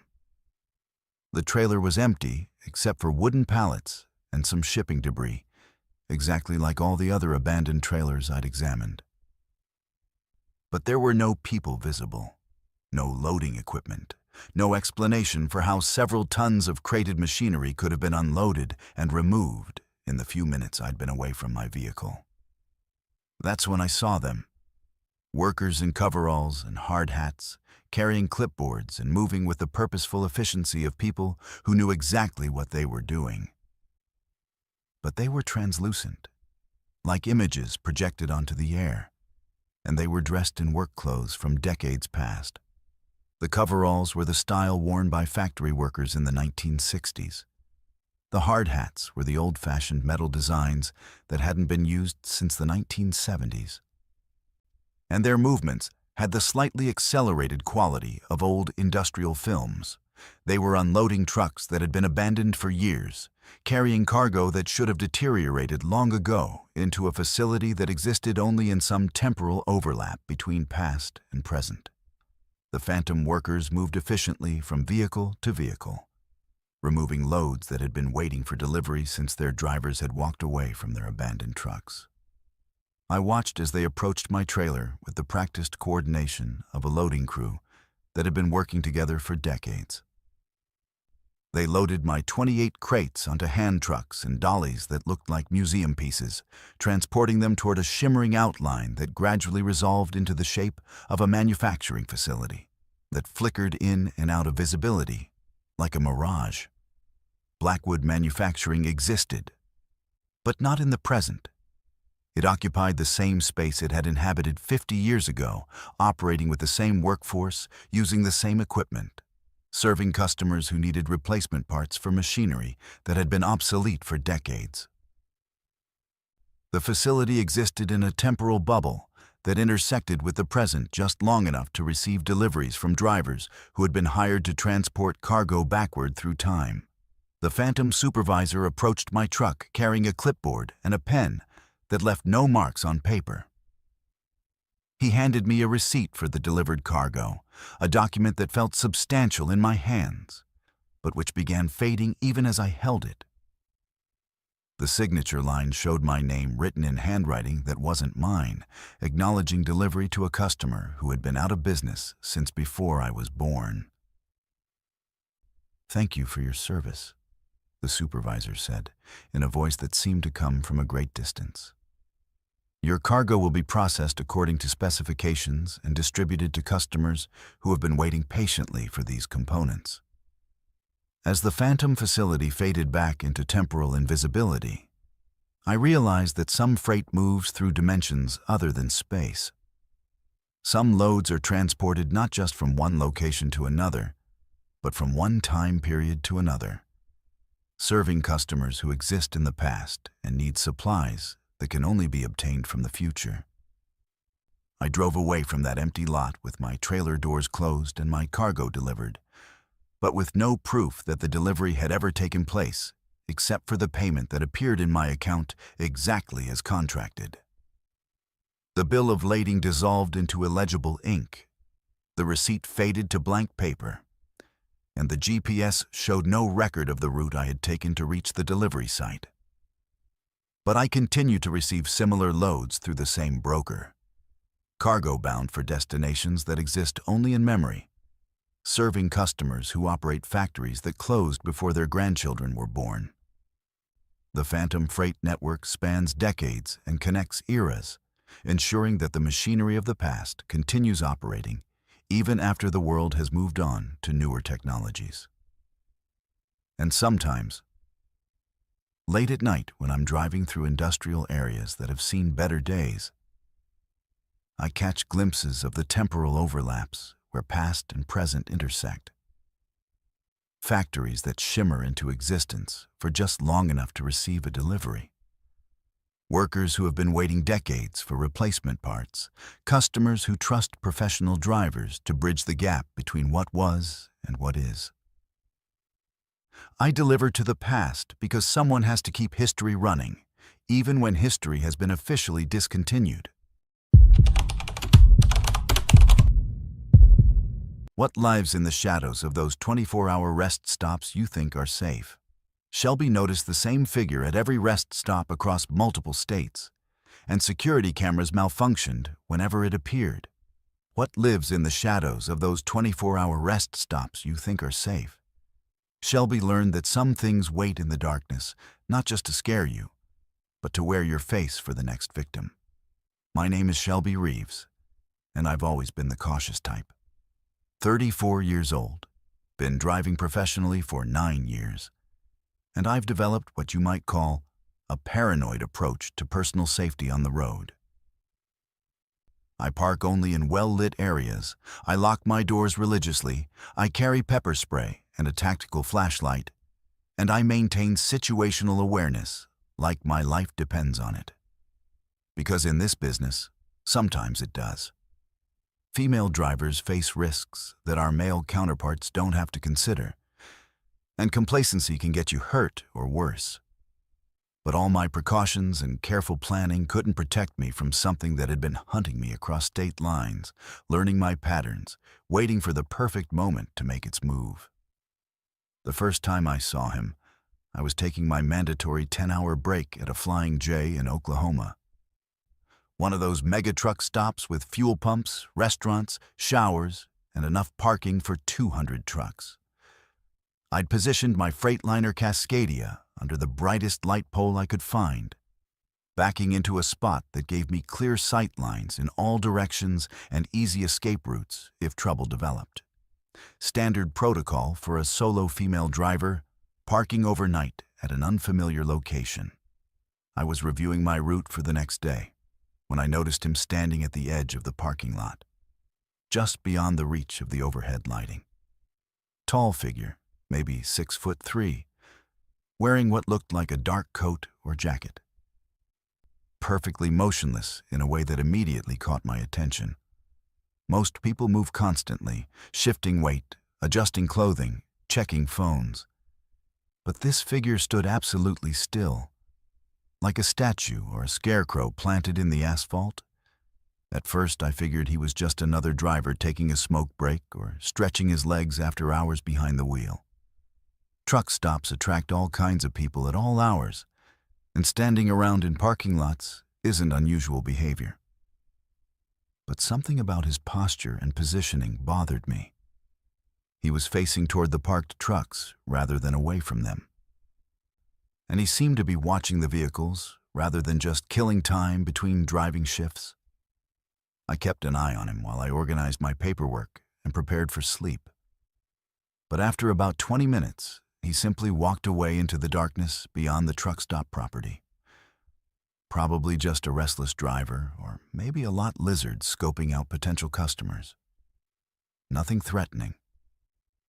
Nothing that warranted any action beyond basic awareness. The second sighting happened 3 days later at a TA travel center in Arkansas, about 400 miles from where I'd seen him before. Same height, same dark clothing, same unnaturally still posture at the edge of the lighted parking area. This time, I paid closer attention to his positioning and realized he was standing exactly where he would have the best view of my truck, specifically. Not watching the parking lot in general, not positioned to observe the main building or fuel lanes, but located precisely where he could monitor my vehicle while remaining partially concealed. That's when I started getting nervous. Seeing the same person at two different truck stops separated by hundreds of miles wasn't impossible. Long-haul drivers cover vast distances and frequent the same major travel plazas. But the odds were low enough to be concerning. More troubling was his obvious interest in my specific location, rather than general people-watching or commercial activity. I documented the incident with photos taken through my windshield, though the distance and lighting conditions made positive identification difficult. The images showed a tall figure in dark clothing, but facial features and other identifying details were obscured by shadows and distance. Still, I filed the photos in my phone and made notes about the time, location, and circumstances of each sighting. The pattern became undeniable over the following weeks. Same figure, same behavior, same positioning at truck stops across multiple states. Flying J in Tennessee, Pilot in Georgia, Loves in South Carolina, independent stops in North Carolina and Virginia. Always at the periphery of the lighting, always watching my truck specifically, always maintaining that unnatural stillness that made my skin crawl. I started varying my routes and stopping patterns, choosing different travel plazas and altering my schedule to break any predictable routine he might be exploiting. But he continued appearing, somehow anticipating my movements and positioning himself to observe my activities. It was like he had access to my dispatch information or was tracking my electronic logging device, staying one step ahead of my efforts to avoid him. The breakthrough came at a truck stop in Pennsylvania, when I decided to confront the situation directly. Instead of just observing from my cab, I grabbed my tactical flashlight and approached his position at the edge of the parking lot. But as I got within about 50 feet of where he'd been standing, he simply vanished. Not walked away, not retreated into shadows, but disappeared completely as if he'd never been there at all. That's when I noticed the security cameras. Every truck stop I'd encountered him at was equipped with extensive surveillance systems. Cameras covering the fuel lanes, parking areas, building entrances, and perimeter zones. But when I asked security personnel to review footage from the times I'd spotted my stalker, they consistently reported technical malfunctions during those exact time periods. Cameras going offline, digital storage corruption, power fluctuations that interrupted recording systems. Happens more often than you'd think, explained a security supervisor at the Pennsylvania location. Electrical storms, power grid issues, equipment failures. Surveillance systems are more fragile than people realize. But the malfunctions were too convenient, too precisely timed to be coincidental. Something was deliberately disabling surveillance equipment during the periods when my stalker was active, ensuring that no permanent record of his presence would exist. The implications of that level of technical sophistication were more frightening than simple human predation. I started networking with other female drivers through CB channels and online forums, sharing information about my experiences and asking whether anyone else had encountered similar surveillance. The responses were disturbing. Multiple drivers reported being followed by the same figure across different regions and time periods. Always the same height and clothing, always the same unnatural stillness, always accompanied by security system failures that prevented documentation. More troubling were the stories from drivers who had confronted their stalker directly. 3 women described approaching the figure and experiencing memory gaps. Periods of lost time ranging from several minutes to over an hour, with no recollection of what had occurred during those intervals. They would remember walking toward the figure and then suddenly find themselves back in their trucks with no memory of the intervening events. One driver, a veteran named Patricia, who ran dedicated routes between Texas and Florida, shared a particularly disturbing account. She had been followed by the same figure for over 2 months before deciding to end the harassment permanently. Armed with pepper spray and a knife, she approached his position at a rest area in Georgia with the intention of demanding that he leave her alone. Next thing I knew, I was waking up in my bunk 12 hours later, Patricia reported. My logbook showed I'd driven 300 miles overnight, but I had no memory of getting behind the wheel or making that trip. Worse, other drivers at truck stops along that route reported seeing me, but they said I was acting strange, not talking, not responding to greetings, just going through the motions like I was sleepwalking. The most chilling detail of Patricia's story was what happened next. Over the following weeks, other female drivers reported being stalked by a figure that matched Patricia's height and build exactly. The original stalker had apparently been replaced by something wearing Patricia's appearance, continuing the pattern of surveillance and harassment using her face and body as camouflage. That's when I realized what I was dealing with. This wasn't a human predator following female drivers across the country. It was something that collected victims and used their appearance to hunt additional prey, building a network of stolen identities that allowed it to blend into truck stop communities while selecting new targets. I changed my approach completely. Instead of trying to avoid or confront my stalker, I began studying him, documenting patterns in his behavior and looking for weaknesses in his camouflage. The breakthrough came when I noticed that his appearances were always preceded by reports of missing drivers, women who had been seen at truck stops but never reached their destinations, their trucks found abandoned with no signs of struggle or mechanical failure. The entity was harvesting female drivers, absorbing their appearances and mannerisms, using their identities to move through truck stop communities without raising suspicion. It would stalk a target for weeks or months, learning their behavior patterns and social connections, then replace them so completely that even close friends wouldn't notice the substitution. I became bait deliberately, maintaining predictable routes and stop patterns while secretly coordinating with law enforcement and other drivers to create a trap. When my stalker finally made his move at a rest area in Ohio, we were ready for him. The confrontation lasted less than 30 seconds. The thing wearing my appearance fought back with inhuman strength and speed. But concentrated pepper spray and high-intensity strobing lights disrupted whatever mechanisms it used to maintain its stolen form. As its camouflage failed, we could see its true nature, something that existed between physical and digital states, part flesh and part electromagnetic energy, feeding on human identities like a parasite. It escaped that night, dissolving into the electronic infrastructure of the rest area's surveillance and communication systems. But our attack had damaged it significantly, forcing it to retreat and rebuild its capabilities. The stalking incident stopped, at least temporarily, though I know it's still out there somewhere, hunting new victims and adding their faces to its collection. I continue driving, continue taking my breaks at truck stops across the country.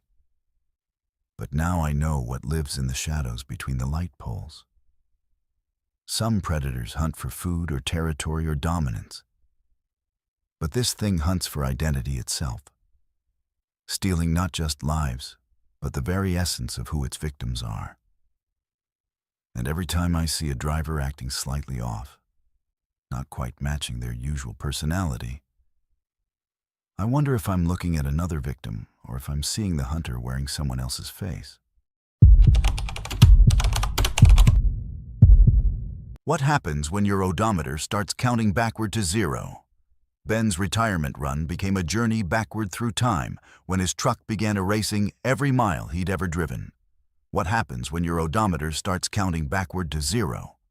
Ben's final cross-country run turned into a countdown to discovering he never actually became the trucker he thought he was. They call me Ben. Been calling me that for 43 years of driving, 43 years of watching America roll by through a windshield, 43 years of believing I was living the life I chose instead of the life that was chosen for me. Tomorrow, I hand in my keys for the last time, park my 2015 Kenworth T680 in the company lot, and walk away from the only career I've ever known. One final run from Seattle to Miami. A victory lap across the continent that built my life. One last chance to see the roads that made me who I am. Except the roads are showing me something different now. They're showing me that maybe I never existed at all. The odometer started acting strange somewhere outside Spokane. About 2 hours into what should have been a routine 3,200-mile journey. Digital display showing 847,293 miles total. Exactly what it should show for a truck I'd been driving for 8 years, exactly matching the maintenance records and the depreciation schedules. But as I climbed through the Cascade Mountains, watching the numbers roll forward like they had for nearly 1,000,000 miles of driving, something went wrong with the counting. The numbers stopped advancing. Then they started going backward. 847,292, 847,291, 847,290. Each mile I drove forward, the odometer counted backward like my truck was somehow traveling in reverse through space and time, even though I was clearly moving east at 65 miles per hour on Interstate 90.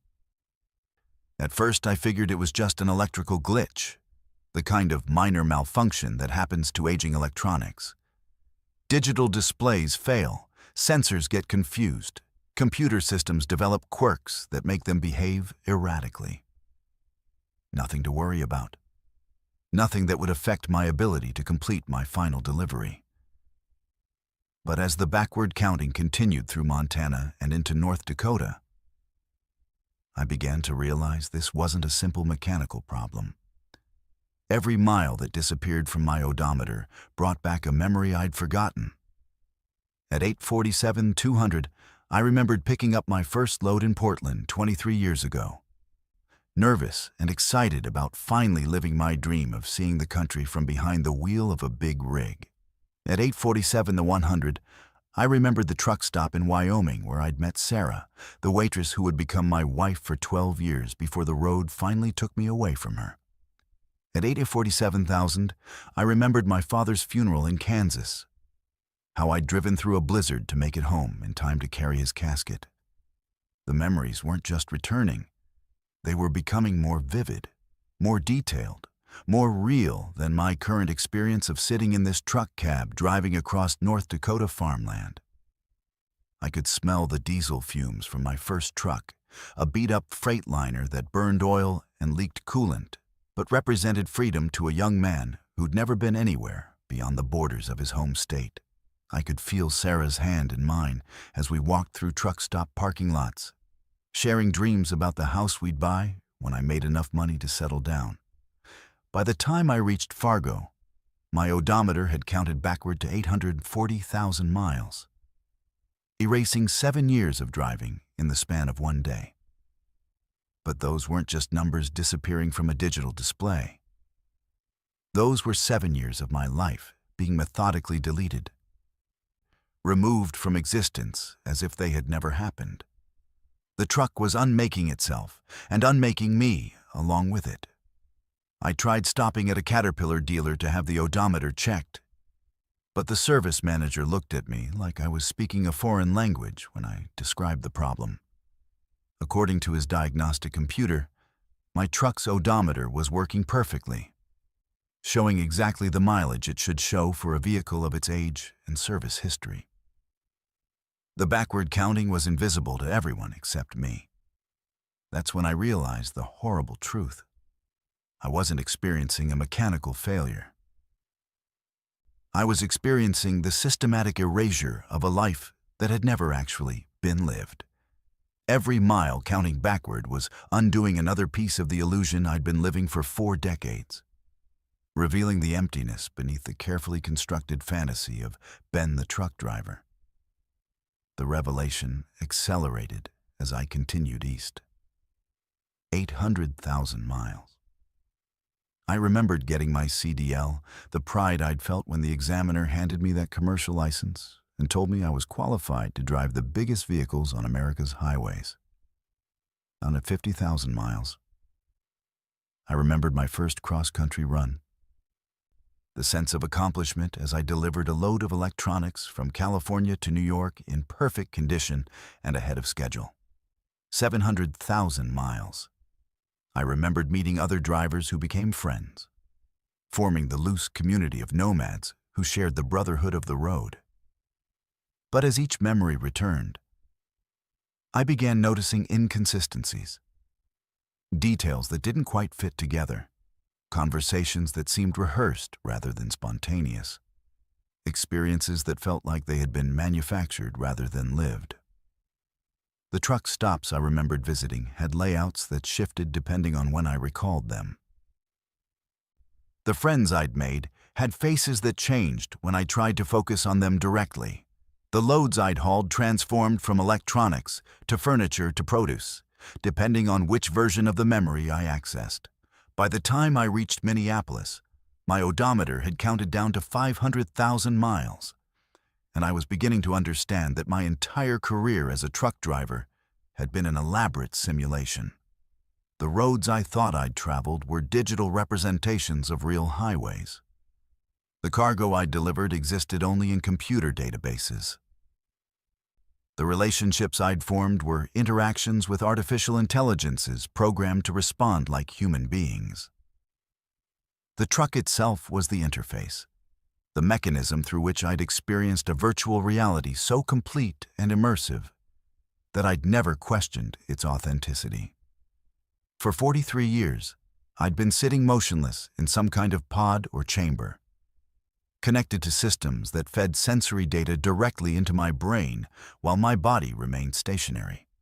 The odometer counting backward wasn't malfunctioning. It was showing me the truth about the distance between my imagined experiences and physical reality. 400,000 miles. I remembered the day I decided to become a truck driver, inspired by movies and stories about the freedom of the open road. But now I could see that the decision hadn't been mine at all. It had been programmed into the simulation, a starting point for the narrative that would keep me occupied and content, while my real body served some other purpose I couldn't comprehend. 300,000 miles. I remembered my childhood in Iowa, growing up on a farm, dreaming of escaping to see the wider world. But those memories were dissolving too, revealing themselves as backstory created to give my virtual existence context and motivation. There had never been a farm in Iowa. There had never been parents who worried about their son choosing such a dangerous profession. There had never been a hometown to leave behind or return to. 200,000 miles. The simulation began showing me glimpses of the real world, the facility where my body had been maintained for decades, while my consciousness lived in the virtual reality of America's highways. Thousands of pods containing other people who believed they were living authentic lives as drivers, mechanics, dispatchers, and shippers. All of us connected to the same massive simulation, creating a complex society that existed only in digital space. 100,000 miles. I began to understand the purpose of the system. We weren't just entertainment for some advanced civilization. We were processing power, our brains functioning as components in a vast computational network, while our consciousness remained occupied with the illusion of meaningful work. The freight we moved was data being transferred between processing nodes. The routes we traveled were pathways through massive databases. The relationships we formed were connections in a social network that served functions we couldn't perceive. As my odometer approached zero, I had a choice to make. I could accept the truth about my existence and try to break free from the simulation, potentially destroying 43 years of accumulated memories and relationships. Or I could choose to believe in the authenticity of my experiences, embracing the virtual life as real regardless of its artificial nature. The final mile counted down slowly. 10, 9, 8, 7, 6, 5, 4, 3, 2, 1, 0. At 0 miles, I was back where I started. Not geographically, but existentially. A consciousness without a history, facing the choice of whether to begin this simulation again or step out of the truck and confront whatever reality existed beyond the highways I'd thought were real. I chose to keep driving, because even if the roads were digital and the cargo was data and the relationships were programming, the experiences had shaped something that felt like a soul. The miles might have been virtual, but the meaning I'd found in traveling them was as real as anything in the physical world. The odometer began counting forward again. Mile 1, Mile 2, Mile 3. A new journey beginning, with the knowledge that reality is whatever we choose to make meaningful. And maybe that's enough. Maybe that's always been enough. What would you do if you discovered your entire life was a simulation? Which of these 11 disturbing trucker stories haunted you the most? Share your thoughts in the comments below, and if these tales of highway horror kept you on the edge of your seat, hit that like button and subscribe for more bone-chilling stories that blur the line between reality and nightmare. The road holds many secrets, and we're just getting started uncovering them.